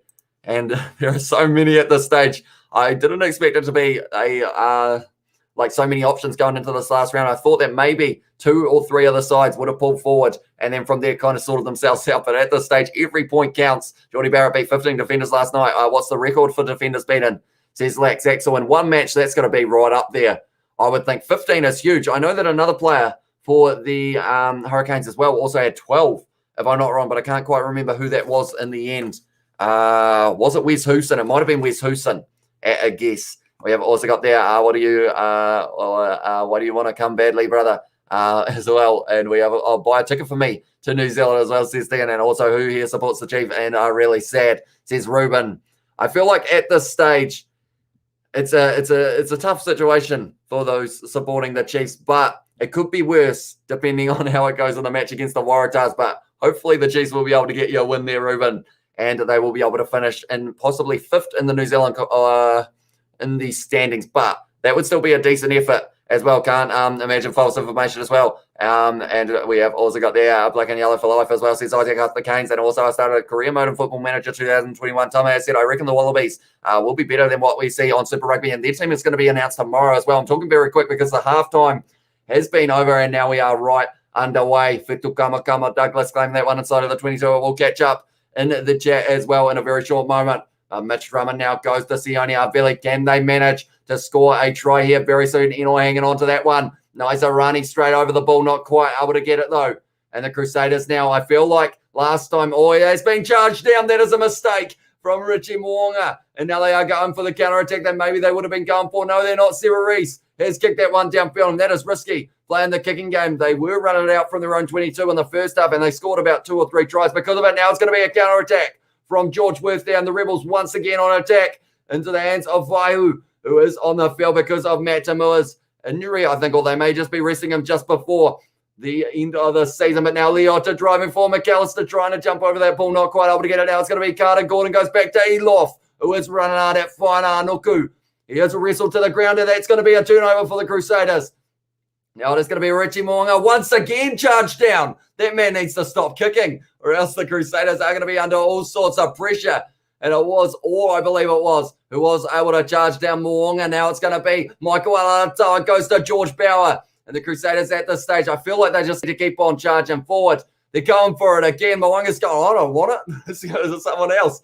My one's a rule getting charged down. Brody McAllister there. Joe Bell straight on the ball, but not quite able to get it now. They're trying to run it out here. Almost stolen, but it's going to be in the hands of Sione Abeli. Offloads it back. Fitul Kamakama Douglas goes to Severese, who is running sideways now, trying to dodge everyone, including the referee. But at this stage now, It is still going to be in the hands of the Crusaders. Tied up a little bit with Drummond. Goes to Whitelock. Brody McAllister with the offload now to George Bauer. He's got pace. He's got Will Jordan with him. Passes it out to him. Will Jordan, he's going to back himself. He's got too much pace, surely. Or does he? What a tackle. What a tackle from George Worth. It might have been Callaway there. But if it was, that is a tackle and a half from Callaway there. Tell you what. They are playing like a side who don't want to lose this match by 33 points. They're playing like a side who don't want to lose it by 5 here, the Rebels. They want to win it. Will Jordan's got a little bit of a stinger on the shoulder by the looks of it. What a tackle. Try, says Harry Hay as well. And one more try for the bonus point, says Canal. It is indeed. Was this a try for Will Jordan? He's looking very far away. He's out. It's going to be simultaneous, but I think he is out there. Oh, it's close. It's very close. It's extremely close. I think it is out. That's touched the touchline. What a tackle from that man, Callaway. So proud of my very tall son, Brody McAllister, as well as his scrum lass. No try. What a tackle. Talk about moments in a match that can change a game. That is one of them. What a tackle from Callaway. We got go on Crusaders go harder, says Terapoto. Also, Crusaders conceded too much, and I reckon they'll break away in the last 20 minutes. AU sides lack the bench depth. Yeah. What a tackle that is from Callaway. To be able to make the tackle and not just make the tackle, then while you are falling down, be able to drag the leg over to make it touch the touchline. Very impressive. That one's gone over the top, though. It is in the hands of Naisarani. For a second, it looked like the Crusaders were going to be able to steal that one, but not quite able to. Fetul Kamukama Douglas going for a bit of a counter-attack, or counter-ruck, I should say. Joe Powell fires it back now. To Carter Gordon, almost charged down by Scott Barrett. And that one has gone into touch. Severis decides against taking it quickly. Great defence, says Novmum. Incredible defence from Callaway. And also Carter Gordon, he's been playing pretty well in that number 10 jersey as well. I am impressed with this Rebels backline. Yes, they have leaked a few points in this match so far, but they are no way, shape, or form giving up on this match. Haylet Petty on the field. That is for Hardwick. They're making the subs early. Great inside ball to Severis. Drop ball, though, from the Crusaders. Now it's going to be Rika Kurumpetti. Out to Carter Gordon now with a counter run. Now it's going to be Joe Bell inside ball. Once again goes to Vo. Little offload to Callaway now. Working the inside channel, as they were saying. That's going to be Severis or Fine Arnold, whose ball is it? No. They have still got this one now, the Rebels. Looking straight into the sun there is Nick Berry. Going into the hands now, Joe Bell goes to Leota. Driving forward once again, the Crusaders need to make sure they have more possession than they did in the first half. Wide ball now into the hands of John O'Wells. Great low tackle from Severis there, though. But they are having very good ball retention so far. Kurumpetti going around the side. And now it looks like Severis is stuck under that ruck a little bit alongside the man in the number 20 jersey, Haylet Petty, I believe it is. Yes, it is. He came on the field for Hardwick. Now it is going to be on the short side once again. Joe Powell running straight. Or Severis straight on that ball, though, and that's going to be the penalty, is it? Yes, it is. It's a penalty to the Crusaders. Highlanders all the way, says Feliciano as well. And at this stage, the Highlanders, they will be looking at this match and be feeling relatively confident. But all it takes is 3 tries from the Crusaders, all converted. And I believe that would be more than the 33 that they do require. I think it would be 34 if I'm not wrong. Maybe my maths is a mile off, though. Do you think Hurricanes will be in the finals? Unfortunately for them, that one loss is going to cost them there, and they aren't actually going to be able to make the finals unless the Crusaders and the Blues both lose. So there's still the smallest chance, but it is very unlikely at this stage. Quick hands goes to Ethan Blackadder now driving forward. What a great tackle that was from the Rebels players. So Fetul Kamukama Douglas goes to Scott Barrett now, who is trying to find the man. Ulysses goes over the top now. It's going to be Severis. Little offload to Brody McAllister. Drops the ball. And because of it now, it's going to be possibly a tip tackle on Severis. They're going to be checking this one upstairs by the looks of it. Was it over the top with a Ulysses falling over that ball for the Severis? Ended up getting tipped up by, it was Michael or John O'Wells, I think it was. No, Michael Wells, sorry. I keep on calling him John O'Wells. Of course, he is a cricketer, but that one is going to be, he's gone back for the penalty to the Crusaders there. Or it's gone above the horizontal, although from the replay, it didn't look too bad. I thought it was possibly for the flopping over the top from Ulysses that might have been the cause of that penalty. But at this stage now, the Crusaders kicking for the corner. We've also got Let's Go Rebels. I'm on the Blues and the Highlanders in the finals. There's Naughty. Also, we have got there Let's Go Force and Rebels as well from Chris, and too many mistakes from the says Smithy Toilet. And yeah, I feel like maybe the pressure of having to really pour it on is starting to take an impact, but now they are rolling towards the line. This is going to be a try. Brody McAllister, they've got the advantage as well. Brody McAllister's got the ball in hand. He's dropped to a knee. So it's going to be Drummond going short side, wide ball. Sarah Reese scores his second of the match, and I will be adding that to the list. I'm not sure what that little finger thing was. I think that's because he did that when he scored the first try, and I copied him there. Sarah Reese has scored his second try of this match. I'm just going to have to put it right next to the other one because of the fact or else I will run out of space, unfortunately. But he scored in the 21st. Now he has scored in the 46th. It was the try to Sarah Reese, and he will be a very happy man indeed. Easy try for him, but not an easy kicking opportunity for Richie Mo'unga once again. Satyrs are playing impatient. Same thing last week as well, says Lakes Axel, and also go the Rebels and the Force. And also all South Island finals go Landers, says Tama. That would be pretty awesome to see the Southern Derby, that is for sure. But at this stage, the Crusaders, they will take a little bit more of a lead. They were leading by 14 at halftime. Now they will be up to 19 for the lead. And also Richie Mo'unga could make it 21. Yeah, they come as well, says the girl YouTube. I feel for D-Mac as well. I'm a Chiefs fan. I wish they did better in the competition. Yeah, D-Mac having 3 weeks off. I feel like it's one of those ones. It's not great in terms of, that's not great kick, unfortunately, for Richie Mo'unga, curling away from the side. Yeah, it's not great for the Chiefs in terms of the fact that, like, he's kind of been what they've set their attack around kind of thing, if that makes sense. But without him there have been a couple of young players who have played decently. Of course, the Rebels, though, last week were able to almost get the win over the Chiefs, only missing out by 10 points up the Rebels as well, says Bacon and Eggs, and also missed, says Smithy Toilet. I swear the last 2 yellows were way worse than his red as well, says a Rio Gamer. And yeah, we've had a few interesting calls so far this season. Overall, for all of the teams, I think, have all had 1 or 2 that they would say maybe they didn't feel like they needed Sarah Reese there with a good run. But he has gone down just outside of the 22 for the Crusaders once again. I feel like they shouldn't be kicking this one away. Mo'unga already having 2 kicks charged down so far. They were almost able to get that one there, the Rebels. Now it is going to be Brody McAllister charging hard at the line himself. Leota sent flying there. Now it's going to be Richie Mo'unga kicks it downfield. That one hasn't been charged down, and it's a good kick downfield. Carter Gordon getting an awkward bouncing one on the 22, but he has taken it nicely, firing it back high, being chased hard by George Worth now, who has got it. Will Jordan safe. His houses under their high ball now. It's going to be Drummond out into the hands of Eno. He's got Manasa Mataeli on the outside, and he is driving for a great low tackle from Callaway. He has been playing well, and it's a little knock on. And because of it, it means that now it's going to be another scrum feed to the Rebels. And at this stage, it's going to be interesting. The Rebels having great defense in this matchup, that is for sure. Manasa Mataeli driven down there by the tackle of Callaway. He has been playing extremely well in this match so far. The man on the number 13, jersey, Andrew Callaway, try-saving tackles left, right, and centre. We've also got, his tackle was definitely dicey, but I do not think it was a red card, not by a long shot. That's just my opinion, says Scrumlace as well. And Chris Howe has said, from where the Blues were a few years ago to now, I hope Blues win this whole thing. Scott Robertson can't have it all, surely, says Chris Howe as well. I struggled to read that one, but yeah, at this stage, if the Crusaders don't make it to this final, it will be the first final they've missed out on since the last time that since Scott Robertson actually came to the club for coaching. And Maxi has said Crusaders need to score 3 times and not let the Rebels score. Yeah, it's an interesting situation at the moment. That's a push and a half from the Crusaders though, but Joe Powell somehow getting that ball, and he has kicked that one downfield. He's done incredibly well there, Joe Powell, because the 4-back were under a huge amount of pressure. Mataeli now driving forward on the halfway line at the moment of the Crusaders. And that one is going to be the advantage to the Crusaders, and they will take the penalty. Flopping over the top was Jordan Ulysses. Now, he needs to be careful, because in the last match that he did get a yellow card, and his side were, unfortunately, the victims of the Hurricanes, or the Highlanders, scoring 3 times in that 10 minutes. Oh, he's missed touch again, Mo'unga, and that is not good. The ball's gone dead, and now they're going back past halfway. And this is frustrating to watch if you are a Crusader supporter. We've got a few of them in the chat, that is for sure.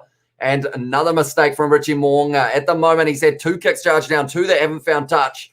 And it is very costly indeed. That ball just didn't like the touchline. Tried to get as many meters as he could. Richie Mo'unga, maybe just putting the ball out would have been the better idea. And Rio came in not too happy with Mo'unga there as well. And we have a guy, you reckon there is anyone in Rebels that will be selected to the Wallabies, says Yugi.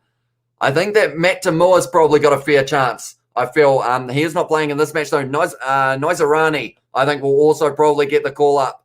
And maybe I'd say Leota has been playing pretty decently overall as well. And then maybe they'll go with Corambetti just because of the power aspect. But Andrew Callaway is one of those young players that I feel like it would be pretty awesome to get to see him get a run around because he has been playing incredibly well in this match so far. We have also got the image of Brad Weber's face when he saw the red card is seared into my eyelids forever.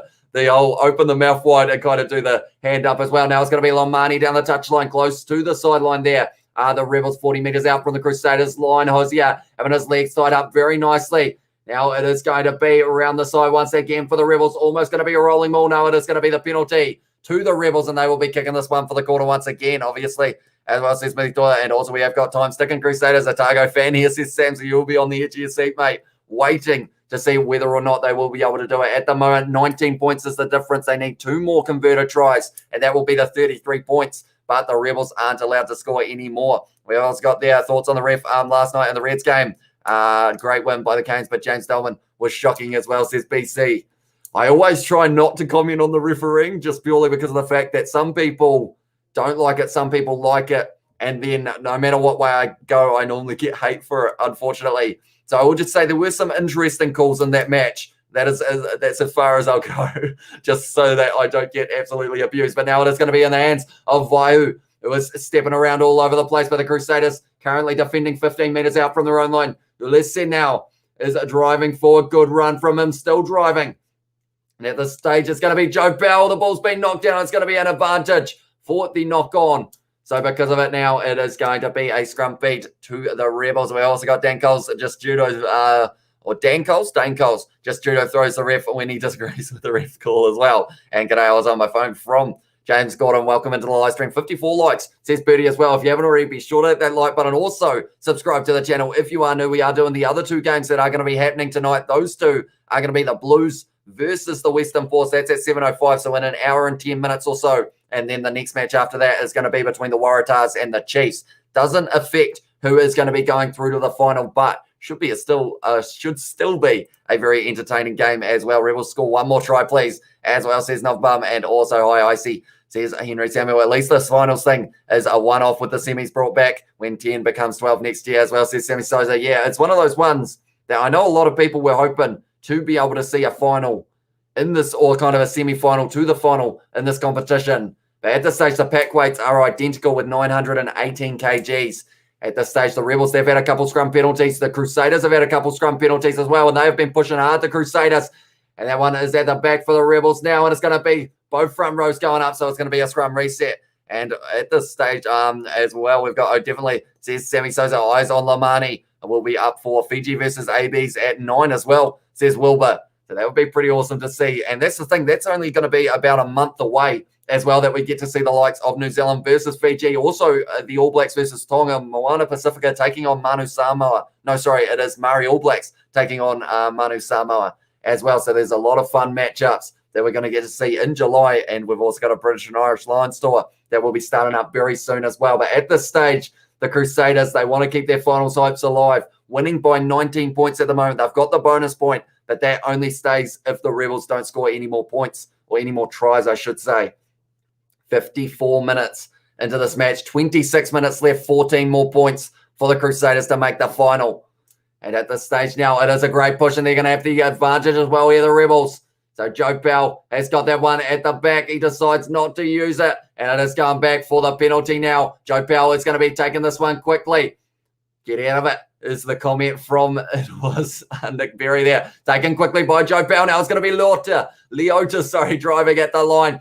He has been tackled. They've been told to release it. Now it's going to be Naisarani. He is going to be dragged down by Alatoa. And now it is going to be once again Cameron Orr. Another advantage here. The ball has come free. It's gone backwards. So Joe Bell now selling a bit of a dummy. And he has been tackled there. They've still got the advantage here, the Rebels, so they can throw everything at this line once again. It's another advantage. And tell you what, the Crusaders will have to be careful. They could be going to the bin. It's going to be Lomani now, driving at the line, only a couple metres short, taking the quick taps all day. In this one, the Rebels at this stage is going into the hands now of Naisarani, who is only going to be a couple metres short now. And the Crusaders need to make sure they're disciplined. They've got another advantage, though, the Rebels. Now it's going to be Carter Gordon. Goes out the back. Callaway now with the step. And he has been tackled by Sionia. Barely little offload. Now it's going to be an Marika Kurumbeti. He is cutting across field. He has broken a couple of tackles, but he's dragged down 5 meters short. Looks for the offload. They've still got this one here. The Rebels, Joe Powell. Now going into the hands of Hosea. They are getting close here, the Rebels, but not quite close enough to get over the line yet. But they are getting extremely close. Still got the advantage as well. Now it's going to be Elof driving forward. Alatal making a tackle there. Now it's Joe Powell. Goes back in the hands of Vaiu, and he's going to score the try for the Rebels in the number 12 jersey. And at this stage, the first try for the Rebels for Vaiu. First try of Super Rugby as well. First start for the man. And they are hyped up on commentary at the moment. I will write that one down. Glenn Vaiu was able to score the try for the Rebels. They had the advantage as well. The Crusaders probably only about one penalty away from going to the bin there. So they have to be careful. Already at the yellow card of Will Jordan for the deliberate knockdown. They do not want any more players off the field, as it could be costly. But that is now the bonus point cancelled once again from the Crusaders. Great backline movement there to get Vaiu over the line. And it was in the 56th minute there. So they are running low on time now, the Crusaders. The pressure will start to be building big time here for them. And I will write that one down as well. Now looking at the chat, it's going quick at the moment. We have got a whole heap of people in the chat. Do appreciate you all being here. If Crusaders win, are they in the final? They need to win by 33 points to guarantee it. If they just win, the Blues need to lose for it to be Crusaders versus Highlanders in the final. But Carter Gordon now lining up this kick at this stage. Only 12 points difference between the two sides. With this one going over, it would be back down to 10.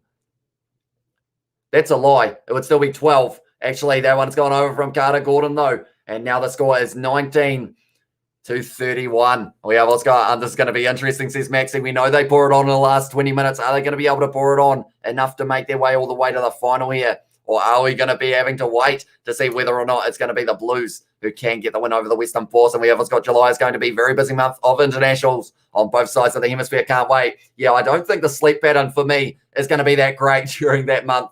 That is for sure, because there is going to be a lot of action happening. But at this stage now, it is going to be the number 17 just making his way onto the field, which in this one is Matt Gibbon. And he was tackled. He has gone again. He's gone about 3 times. That's going to be a penalty. Big mistake by Naisarani there. And because of it now, Richie Moonga, he will be making sure this one goes into touch. That is for sure. We've also got their landers in the final, says Jolene as well. They need to score 28 plus as well, says Smithy Toy. Go Crusaders, says Clayton Otago. Says Sam, he is a happy man there at the moment. And we have what's got Hurricanes sweating on this if they're still in it mathematically as well. And that's the thing. If the Crusaders lose and the Blues lose, then they are in the final. It will be Highlanders versus Hurricanes at Orange Theory Stadium. The Crusaders now with this line-out throw, it's going to be Vella, who is throwing it in for the first time. The defending champs, as they have mentioned, they won Super Rugby Aotearoa. They can dig deep if they have to. Now it's going to be Nathan Vella, who is going to be rolling with the rolling maul now.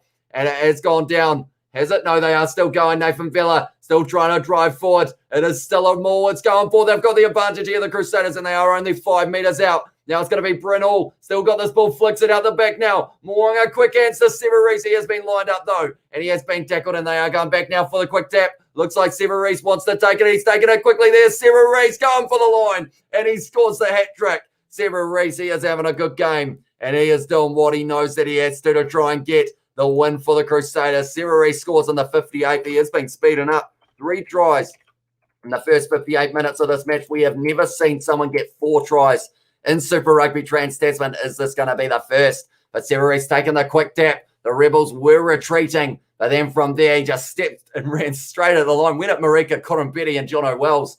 That is a dangerous gap to go for. And in the end, he was able to get over the line. And now the bonus point is back. At the moment, they're just trading whether or not the Crusaders are getting that bonus point. And Oli Moly Severese says scrum as well. Islanders versus Crusaders in the final, says Tim Bateman as well. And scoreline needs to be 53-19 en route to the final. Richie Moanga gets that one. So now we are sitting at a difference once again of 21 points. Sorry, it's 19. I keep on doing my maths wrong. I'm getting too excited. So they need 2 more converted tries here for the Crusaders to be able to get into the final. Superb Sevu as well. Vanaka Sevu says Cornell as well. And scoreline as well. So, yeah, it's going to be a big one. Crusaders need to score back-to-back tries now to be able to make it to that final, and they need to stop the Rebels from scoring. Every time the Crusaders are scoring lately, the Rebels are just firing straight back into their 22 now. 20 minutes left in this match. This is where the Crusaders often pour it on in a match, and maybe that is what they're going to do here. Brynall goes to Sam Whitelock, back now to Mo'unga. Quick hands to Will Jordan now trying to step around. He has been tackled there by the number 8 in this one. Oh, sorry, the number 6, that was John O'Wells. Now it's going to be Scott Barrett driving forward at the line. They need to make sure that they keep this ball in handy of the Crusaders, because they've had a few handling errors to Mighty Williams. Now goes to Whainaunuku. Guess what? He dropped the ball. And that is unfortunate, because I managed to jinx him big time there. Went backwards though. So they have still got the ball. Ollie Jaeger now driving forward for his first carry of this match. Knock on from Brynall. I'm jinxing them big time. I need to be quiet, or else you Crusaders supporters in the chat will well and truly hate me. Fiji and Fly versus Fiji and Fly. Sever Reese versus Marika Korompedi as well. And we have got the Landers to be in the final. Hard chasing the points difference when the Rebels continue to expose your defence as well. Says Casey here, they're still playing well, the Rebels. And that's one thing I did mention in my kind of pre-match thing last night. I mentioned about the last results for the Rebels, points differential-wise. We look through the list. They lost their first game by 47 against the Blues. Pretty unfortunate there. Next game, 22. Next game, 15. Next game, 10. They've been cutting it down.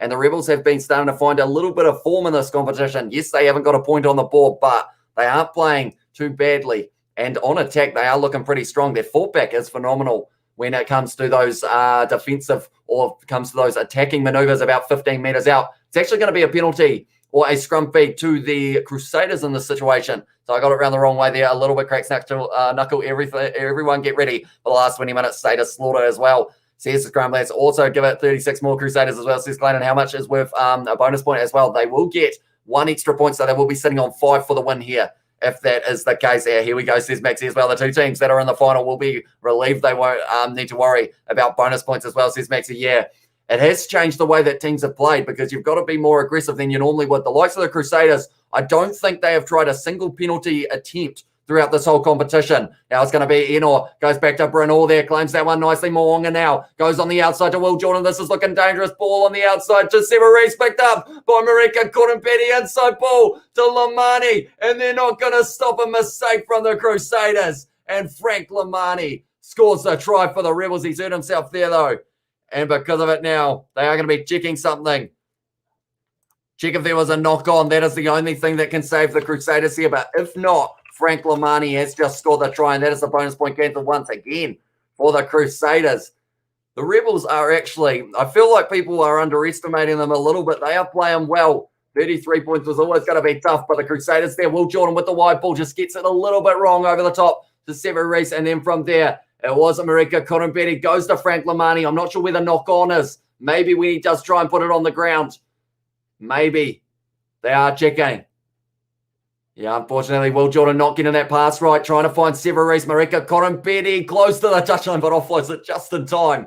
And then Lamani running hard. 2 men trying to ankle tap him. Reese and Whainaunuku not quite able to there. That one is down. That is fine. And that is going to be the try to the Rebels once again. And we have got in there as well. Always cheer for the Hurricanes as well, says official Gabe Ritchie. Not having the best of games, says Joshua. Yeah, unfortunately for him, he started the match very well. And then from there, it just hasn't quite worked out for him. Looking forward to seeing them face off with 15 more flyers in the Drua next season as well. Says Sammy Sosa. Yeah, they're going to be a hard side to beat, I feel. But it will be very exciting. Come on, Crusaders, get it done, says Paul as well. And we have also got there, it ain't over yet, says Philemoni. And so sorry, Crusaders. Could be a knock-on, says official Gabe. And also, hoping for the best, bro. He's nailed that one. So now that puts the pressure straight back on the Crusaders. They will need 3 converted tries in the last 17 minutes. But looking at the try scorers, Mitch Drummond in the 3rd, Will Jordan in the 4th, and Lester Whainaunuku. He scored it in the all 19, so they didn't quite get 3 in that time frame, but they managed to get 4 in 21 minutes, so they need 3 now. And this time it's a knock-on, says Clayton as well. What is the bonus point worth? Kiwi Lab 1. It is indeed. You get 1 extra point. It's going to be a little knock-on. The Crusaders have got this ball now. Scrum feed for them on the 22. There have been a lot of handling errors in this one. If the Crusaders pull this off, they are true champions as well, says Maxie. And yeah, at this stage, 15 minutes left. They need to try every 5 minutes to be able to do so. Crusaders all day, lads, as well, says Cecilia. And also Rebels are not making it easy for the Satyrs. Good for the Aussie team, or good for Aussie rugby, at least despite peaking late with the season was almost done as well, says Sammy Sosa. Yeah, that's the thing. I feel they have just gotten better and better as the rounds have kind of gone on. I feel like they took a little bit longer to kind of get the hang of it. Because you look at that first round and you were looking at like 30 points differences in a few of those games. And then from there, it kind of all front rows go down on this side with Ollie Jaeger. And also it was the man in number 7 jersey, or number 17 jersey, Matt Gibbon. But it's gone down once again. They seem to be missing Harvey as well, says Joshua. And I'm not actually sure what happened to Harvey, but he was supposed to be in the starting lineup. But unfortunately for him, it became McLeod. And then from there, McLeod got injured, a head knock. So he was taken off the field. They have got a little bit of a diamond formation here, the Crusaders. Braden Eno at the front, Mo'unga and Whainānuku next to each other. And then back to Sever Rees. This is going to be an interesting set play. Looking forward to it here, but they need to win the scrum first. And the Rebels have been putting them under pressure. Good scrummage there from the Crusaders. They've got it at the back. Yes, they've got the advantage here. Brynall now goes back to Braden Eno. Who's he going to? He's gone himself, and he's been nailed in a tackle by Leota. But around the side, Lester Whainānuku going himself. Lester Whainānuku 5 metres short. Brynall now looking for the quick ball. Goes to Mo'unga, wide ball. Out to Will Jordan, lined up. Drop the ball again. And because of it, Frank Lamani, they're going back for the penalty. But what a tackle by Frank Lamani there to force the handling error from Will Jordan. 5 metres out at the moment. Brynall going to be taking this one quickly by the looks of it. 13 offside. Okay, they are saying, Scott Barrett asking whether or not it was 3 in a row. They were taking it from the wrong spot there, the Crusaders, but straight between the posts now, 10 metres out is what they have got on the cards. That's going to be the man in the number 20 jersey, Tom Sanders, hitting the line hard there. And they are trying their best. Now it is going to be Ollie Jaeger scores a try for the Crusaders, and they are back in once again with another try. And at this stage, it's just going back and forth between these two sides. I've run out of space. I'm going to have to go just the last names at this stage because I have well and truly run out of space on the board for me to be able to write down the names of the try scorers. I've reached the limit at this stage. We will get rid of first names very quickly, but in the end, Crusaders, Tom Sanders with a good run. Then from there, Ollie Jaeger was able to score it, and now 2 converter tries is what they need once again here for the Crusaders to be able to make it to that final. I am just quickly, bear with me, I am just getting rid of a few names so that I can keep on filling this out because I don't think we've seen the end of these tries yet. And it has been converted from Richie Mo'unga in that situation, right? I am going to be adding all of the names that we need to, but the Crusaders once again need those 2 tries. Like they are saying, they don't want to get ahead of themselves. They need to make sure that they don't make any little mistakes here, the Crusaders, because it could be the difference between making it to the final and missing out as well. There we go. We have got all of the names updated. Ollie Jaeger scoring the last try in at the 67th minute. It ain't over yet, says Philomoni as well. Go the Blues, says Mark. And also we have got bittersweet moment for Fiji Crusaders fan as well, says Will, but that one has been taken nicely by Will Jordan straight away. The counter-attack, he's bursting through the gap. Will Jordan, he's going by himself. He's got plenty of pace. He's stepping around, goes to Ethan Blackadder now. And he has been tackled once again. Callaway with another tackle. Mo'unga now out the back line. Lester Whainānuku goes himself. That wasn't the right decision. I feel like he just needed to use the back line. Eno now going to be 5 metres out here for the Crusaders once again. Brynall now. They've got the advantage. That one's gone through the hands of Mitchell Drummond, but they're going back for the penalty. Nathan Bella wants that ball. They are going to be taking this one quickly. And it's going to be a yellow card to the Rebels. Right. We're going to update that. Who was it? It's a man off the bench, I believe. Who is it? Turn around, mate. I need to see your number, I believe. If I'm not wrong, it was Stephen Cummins who ended up with that yellow card. Now it's going to be Nathan Bella, 5 metres short of the line. The Crusaders once again getting close to Mighty Williams. Doing a bit of a sidestep here, bouncing off. Oh, he's tried to slam it down. Was that a mistake from Mighty Williams? He might have just messed that up to Mighty Williams. Here we go as well, says Maxie. They're going upstairs to see whether or not it was the try. We have also got their new profile picture, says official Gabe. Is it the one that is gold? Because if it is, it does look very nice indeed. You should get a board or marker board and have George write the score on it. Then you wouldn't have to worry about character counts as well. I think to Mighty Williams there, I think it's on the line. They're saying that maybe they'll end up giving it because he almost messed it up there. He's still got control, I think. It's a leg spinner, as they have said. I think they're going to call that a try. I might have to update my scoreboard again. How many times do I have to update it in this match? There have been plenty indeed. But at this stage, we're assuming it is a try. I am writing it down. It may not be a try, though. It is a big decision for the TMO here. Match-changing decision, perhaps. Is it going to be a try? He's got control of it on the line, maybe.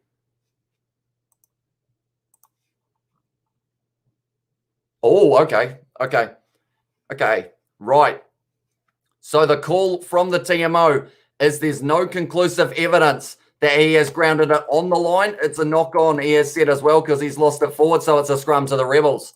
Big moment. Midnight Plates, please do not spam as well. And we have got, he lost his S3, he did indeed. And also we have got, I will be chat earlier on, I am missing quite a few moments because we have got a whole heap of just blank messages from Midnight Plays, unfortunately, so we'll have to go. Why is the TMO saying he's heavily biased? Commentator as well says Rio.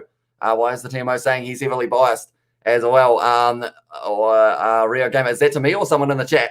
For at this stage, the commentators are saying it's a try at this stage, but at this stage, Scott Robertson looking nervous. They still need 2 more tries here, the Crusaders, but there is 1 less man out on the field. They would have had to make a change in the scrum for the Rebels. They would have to commit that man because of the fact that the scrum feed of the Crusaders has been, or the scrum push from the Crusaders has been very strong throughout this match. At the moment, my coverage has decided it wants to freeze, which is slightly unfortunate. So I am about 10 seconds behind at the moment. So please do not put anything in the chat yet for what happens, just because I will be just that little bit behind. And we have got there. Come on, people, push that thumbs up, brochure as well from Darian. And it's the same moment that froze. Once again, doesn't like me there for some reason. It is when Scott Robertson is being shown. Maybe his soul is getting swept out of his body at the moment in this situation. But I am going to quickly close my coverage, go back into it, and we should be able to see where we are. So the scrum may have already happened here. They've got the ball, and it's a line out for the it's going to be a line out for the Rebels on their 22. So I believe what would have happened there was maybe they kicked for touch, and then the Crusaders got the line out wrong. But at this stage now, it's going to be John O'Wells once again. They want to strike back here. Little kick him behind Carter Gordon. Little knock on, though. And now, tell you what, will Jordan's drop the ball as well? Is it going to be the case of, is it handling errors that could cost the Crusaders here? That's the question. Is anyone against, is everyone against my Crusaders? There's Solomoni. There are quite a few people in the chat who want the Highlanders and the Blues to be on the final, I believe. Mark Roberts has said, go the Blues, Highlanders final with the Blues as well. Go Crusaders as well. Good work, mate. Watching your stream from Sri Lanka. No Sky Sports here as well, says Sachith. Hopefully I pronounced that correctly. Do let me know if I have got that wrong. But yeah, thank you very much for tuning in as well, mate. Much appreciated. 70 minutes through this match at the moment. Another sub being made. It's Tamaiti Williams coming off the field. So George Bauer returning to the field. Not sure what that is for. Maybe an HIA. But Tamaiti Williams not quite able to get that try a little bit earlier on. And we have, let's got there 77 likes at this stage. How many minutes left? At this stage, we are sitting at 10 minutes left. The Crusaders need 2 converted tries. Chris has said Crusaders suck. At this stage, cheating is a skill, and I don't believe they are cheating as well. That's going to be a free kick now, and they are going to be taking this 30 metres out from the line. Braden Enor with the offload back to Brynall, flat pass out into the hands of Will Jordan now. Goes on the outside to Manasa Mateli. They're going to stop him once again. The ball's come free again. They are going to be checking something, though. Is it going to be a knock-on against Manasa Mateli? Handling errors are destroying the Crusaders at the moment. I'm not sure what the number is, but surely it's close to 15. Tell you what, Frank Lamani, once again, great tackle. Almost pushed into touch there. So because of it, I think they were trying to take that one quickly there, the Crusaders, to see whether or not they were going to be able to get away with it. But it is going to be the line out now for the Rebels. 5 metres out from their own line now. Dunshay going to be jumping with Leota. No, they're going to the front now once again. Oh, Dunshay steals it. Gets an awkward fall, but taken straight back, I believe, from the Rebels. No, it's on the side of the Crusaders. He may have just dislocated both his kneecaps, but Dunshay has won the ball for his side. Blackadder 5 metres out now. Brynall, flat ball. Enor scores the try. He is fired up, and now they only need the one. If the Rebels aren't going to be able to score again, this one is getting interesting right now with how close it is. Right. Mwanga takes it quickly, converts it. They are up to 50 points here, the Crusaders. They've got the bonus point. The Rebels still down to 14 men in all. What a try that was from that one. It was Bryn Hall, I believe, who did the bullet pass. Yes, it was. Flat pass to perfection. And the Crusaders score once again for Enor. 9 minutes left in this one. The Crusaders supporters will be fired up. The Rebels won't be too happy with that. And the Highlanders will be sitting on the edge of their seat every day of the week now for the rest of this match. As Crusaders made it to the final, says Carlos. Not yet, not until the game is over. And they still are 1 try away. As long as it's New Zealand versus New Zealand finals, I'm good as well, says Max. And that is a guarantee at this stage. That is for sure. The Crusaders almost on 59. They are indeed. 59 is what they are needing out on the full from the Rebels. Mistake from them now. And Sever Reese wants to take the quick line-out throw by the looks of it. Decides against it in the end, though. Come on, Crusaders, says Dylan. And at this stage, it's going to be very close. Your pick looks like a better version of Austin Gilgronis rugby team as well. I feel like I said that name terribly. 278 people listening in. Well done, Kiwi Lad. Thank you all very much for tuning in. We've got a huge number of people watching at the moment. It is hugely appreciated. If you haven't already, be sure to hit the subscribe button. We may be able to hit 100 likes by the end of this live stream, sitting on 84 at the moment. And yeah, if you haven't already, be sure to leave a like and subscribe. I am loving this at the moment. It is going back and forth. You never know who's going to be making it to the final at this stage. Even if the Crusaders beat the Highlanders, yes, they would have a guarantee for the final. Or sorry, if the Crusaders win by 33, they'd have a guarantee for the final, but then it's the Highlanders and the Blues that we're looking at for the next one. Go the Rebels, says Nathan as well. It's like the Crusaders versus the Waratahs as well, says Henaru. And also 85 likes, says Midnight Place. What a push that is from the Crusaders. They've got the advantage now. And that is one thing that they may try and use the back line instead of going now. It's going to be Super Reese. I said that no one scored 4 tries yet, and he hasn't been able to get over the line. But now Nathan Vella is driving forward onto the 22 now for the Crusaders. Bryn Hall goes back to Moonga, who is looking for a gap, not able to find it. Sells the big dummy lined up by Nazarani. He's missed him though, and doesn't end up going the offload. Now it's going to be going short side. Will Jordan with a step on the inside, dodging everyone. And at this stage, he's still going offloads it to Ethan Blackadder. 10 metres out at the moment. The Crusaders, Bryn Hall goes to Vella once again. And he is driving forward, missing the clean out there, but they have still got this ball, the Crusaders. Now it's going to be Sever Reese. Did he drop that ball? Somehow he was able to hang on to it. That was incredible hands from that man, Sever Reese. Nuku takes it to ground once again. It looks like they're going for the drive with the forwards here. And the last thing they want is a drop ball because they've had too many of those throughout this match here. The Crusaders, Moonga goes into the hands of Whitelock. They are still driving forward here, the Crusaders. They need one more converted try. It's going to be George Bauer carrying low. Tackled in the end by the replacement hooker, which in this one is actually James Hansen, who has come on the field. Now it's going to be Iago who's getting forced backwards.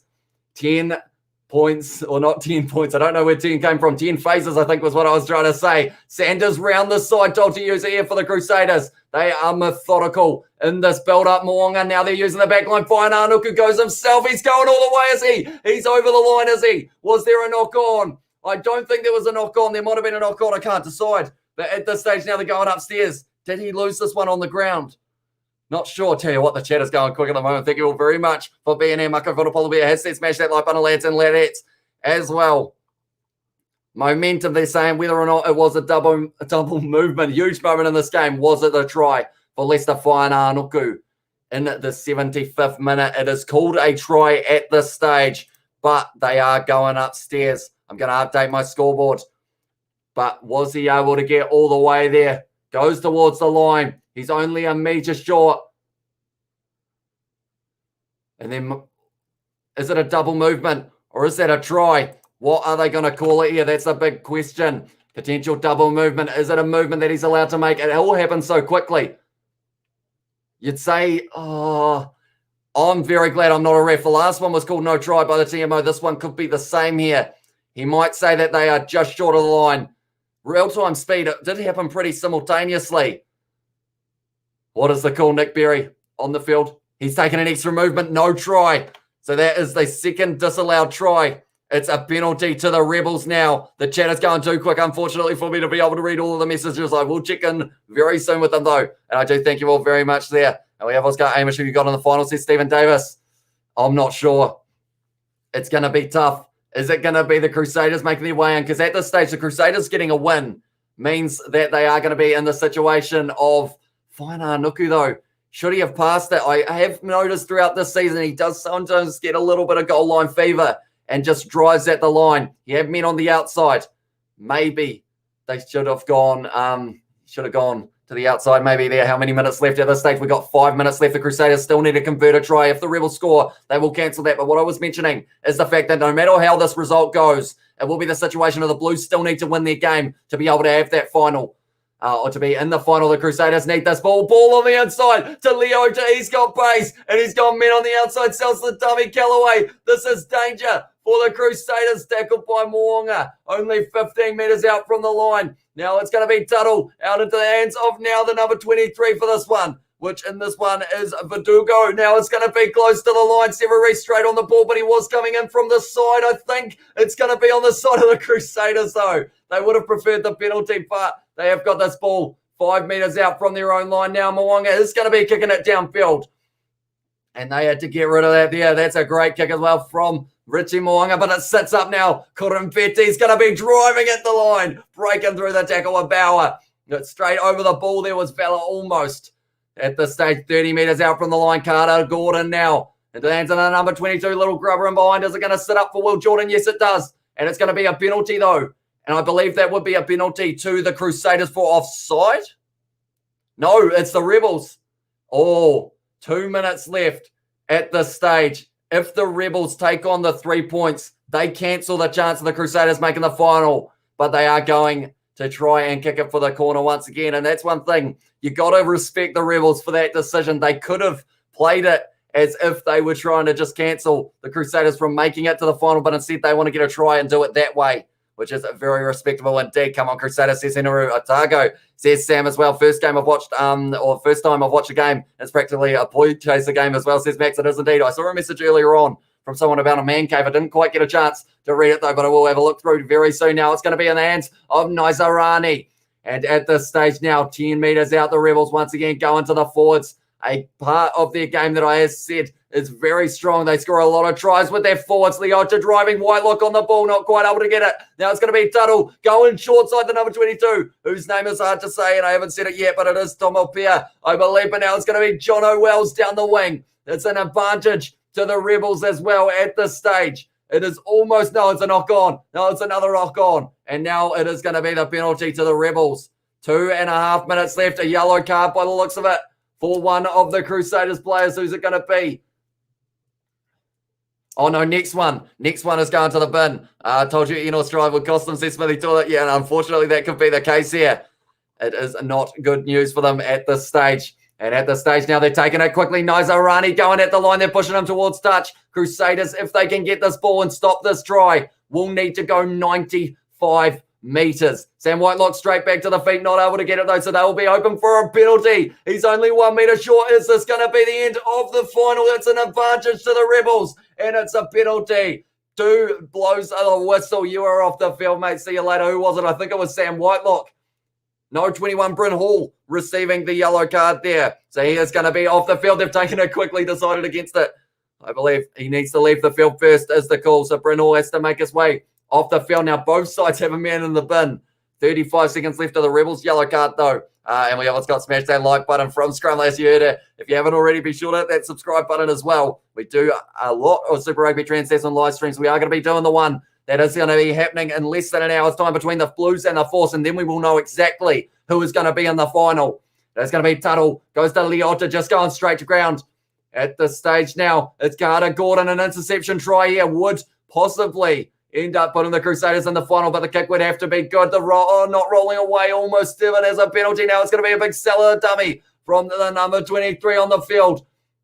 At this stage, Tuttle now into the hands of the number 16. The Rebels not giving up on attack at the moment. Carter Gordon goes back to Naisarani with a good step, breaking a tackle. Great low tackle there from Whitelock, though. Straight on the ball was Faina Nuku. He's over the ball, and it's a penalty to the Crusaders. They've got 1.5 minutes.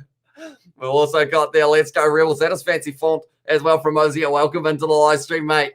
We've got a lot of people watching this one, that is for sure. I do appreciate you all being here for this.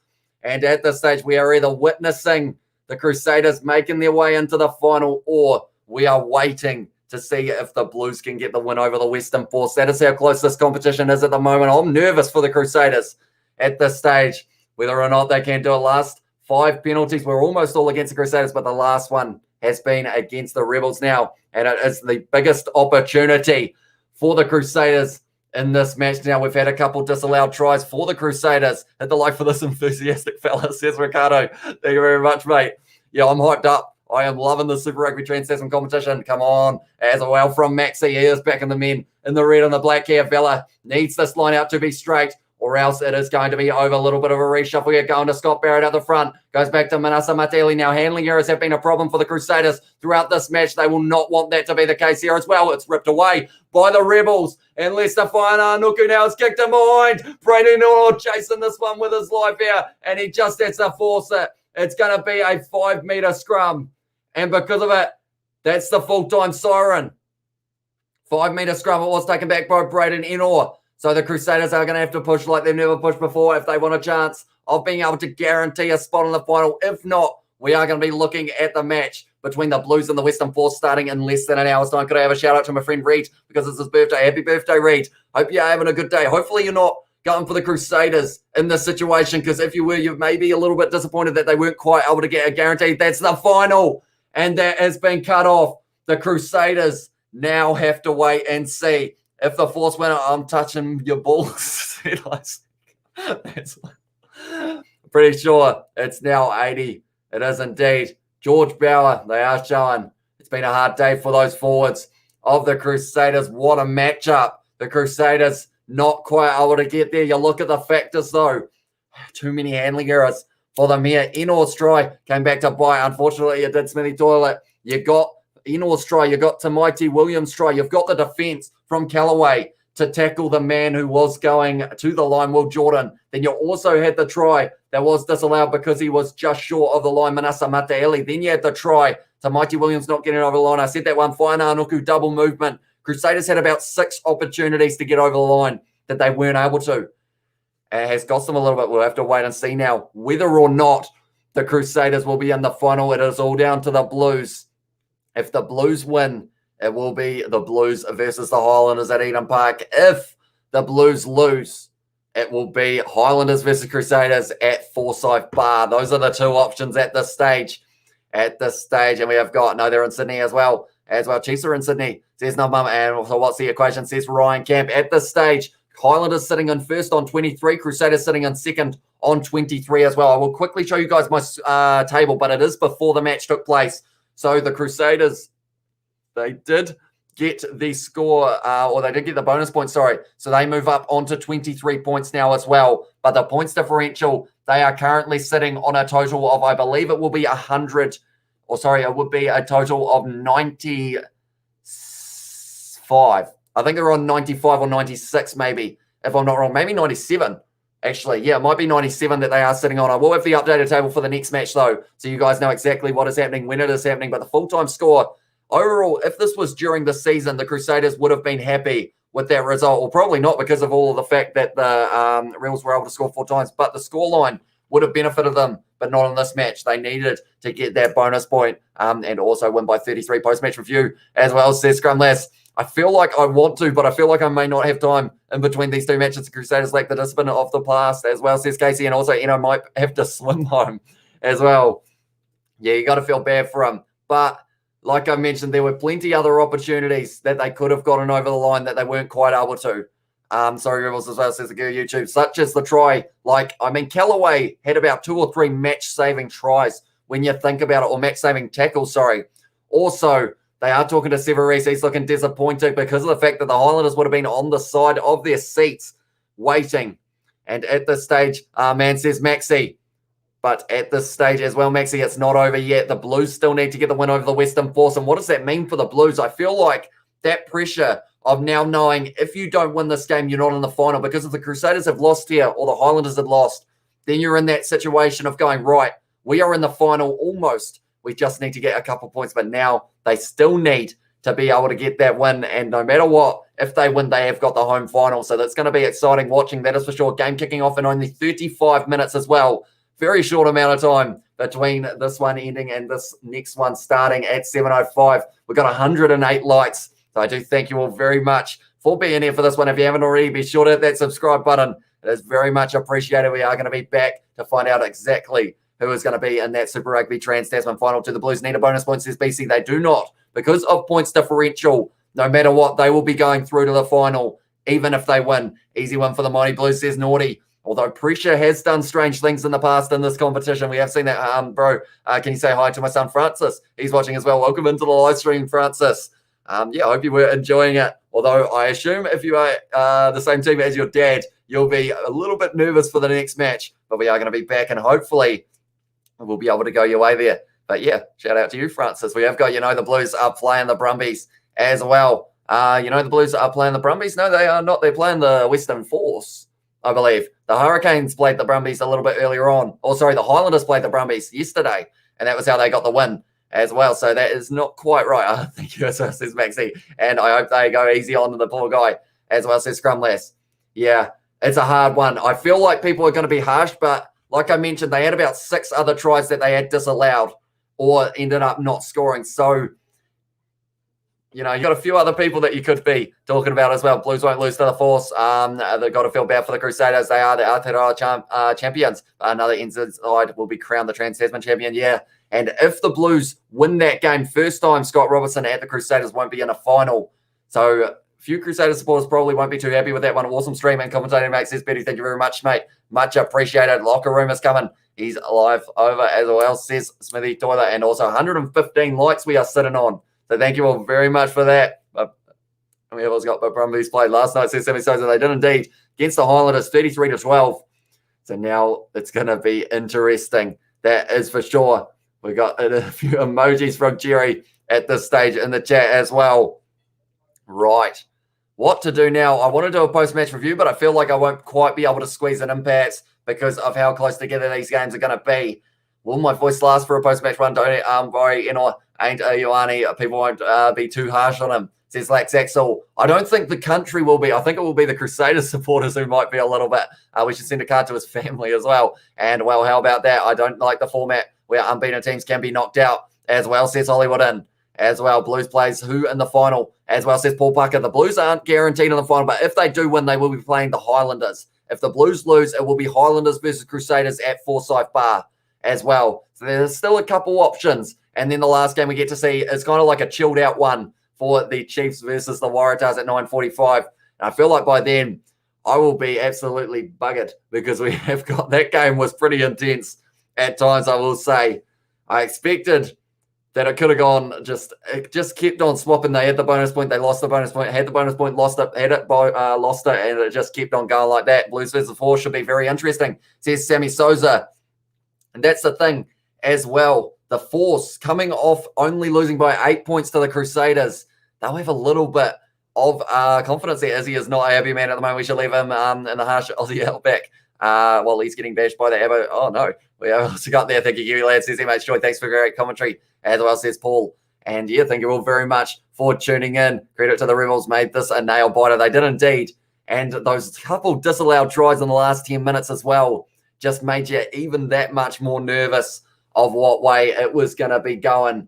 Very close match between these two sides. Very enjoyable to watch. I know that people for the Crusaders possibly aren't too happy with that result, but you got to say it was an entertaining game of rugby. It's going backwards and forwards. The Rebels able to score 4 tries up against the Crusaders. That is about the 3rd time that they have ended up having 4 tries against them so far this season, the Crusaders, out of the 5 games. So you would say defense is probably something that they aren't too happy with at the moment. Also the knock-ons.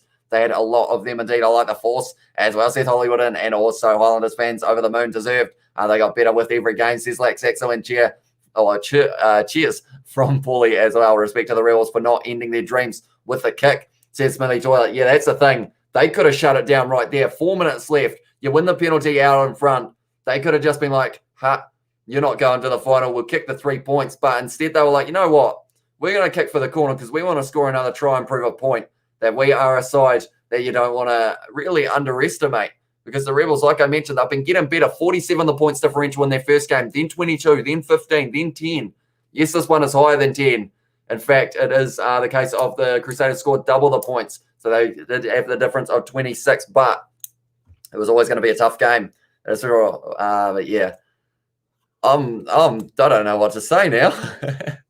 I'm at the stage of we had an intense game. I better get my lineups and the table ready for the next level, or not the next level, but for the next, for the next match as well. And we also got Force will need Skywalker and Darth Vader to help them Emperor Palpatine for backup as well from Savage Souza. Yeah, it's going to be a tough game at home for Eden Park for the Blues. But that's the thing. Are they going to have a big crowd? Because I know that lately the crowds at Eden Park haven't been as big as I guess they probably would have liked. So they want to see a big crowd here so that they know that next week, if they do get the win, they're going to have a big old crowd for that final as well. So yeah, in the next game, cheer as well from Adult Entertainment. Thank you very much for tuning in, mate. And let's go, says Music Kiwi as well. A couple disallowed tries come on as well, said Izzy. Yeah, couple, and then also a couple handling errors just short of the line. Great tackles.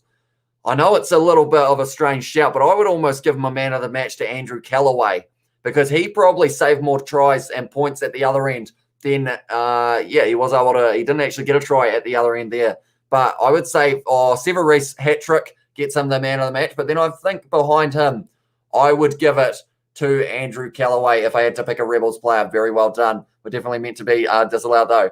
As well, says Rio Gamer, and Blues versus Highlanders incoming, says Music Kiwi. I know that the commentators were disagreeing with the first disallowed try because of the fact that they did say Mighty Williams still had control of the ball, but then from there they did say that it was going to be just short of the line as well. Cheers, mate. See you in a bit. Says Birdie. We will see you a bit later on, mate. Just got back from Brisbane. How much Blues have to win by? They just have to win. The points differential for them is going to be non-existent in that match. As long as they win by 1 point, they are in this final. If they lose or draw, they miss out. Although drawing, do you get an extra? If they lose, no, they'd still only get the 2 points for no bonus point there. So they can get a bonus point if they like. But either way, win, lose, or not win, lose, or draw, just win. They will be in the final, and it will be an Eden Park final. If they do end up losing the game, it will be Highlanders versus Crusaders, and that match will be taking place in Dunedin as well. Well, Kieran leaves all those cigarette butts on the floor as well. What have you been up to, Kieran? Can you guys see him? Yeah, you can. He's just peeking over the side. He always loves a bit of a peek around the corner. That is for sure. I am quickly just getting the lineups for the next match. Looking like it's going to be an exciting one between the Western Force and the Blues. So what I will do is I will end this live stream, but I do thank you all very much for tuning in. Hugely appreciated. If you haven't already, be sure to leave a like and subscribe to the channel. We will be back in only 25 minutes time. I might even squeeze in a quick match review if we are lucky, but nonetheless, I will thank you all very much for tuning in. Be sure to leave a like and subscribe if you are new, and I will see you very shortly for the Blues versus the Western Force.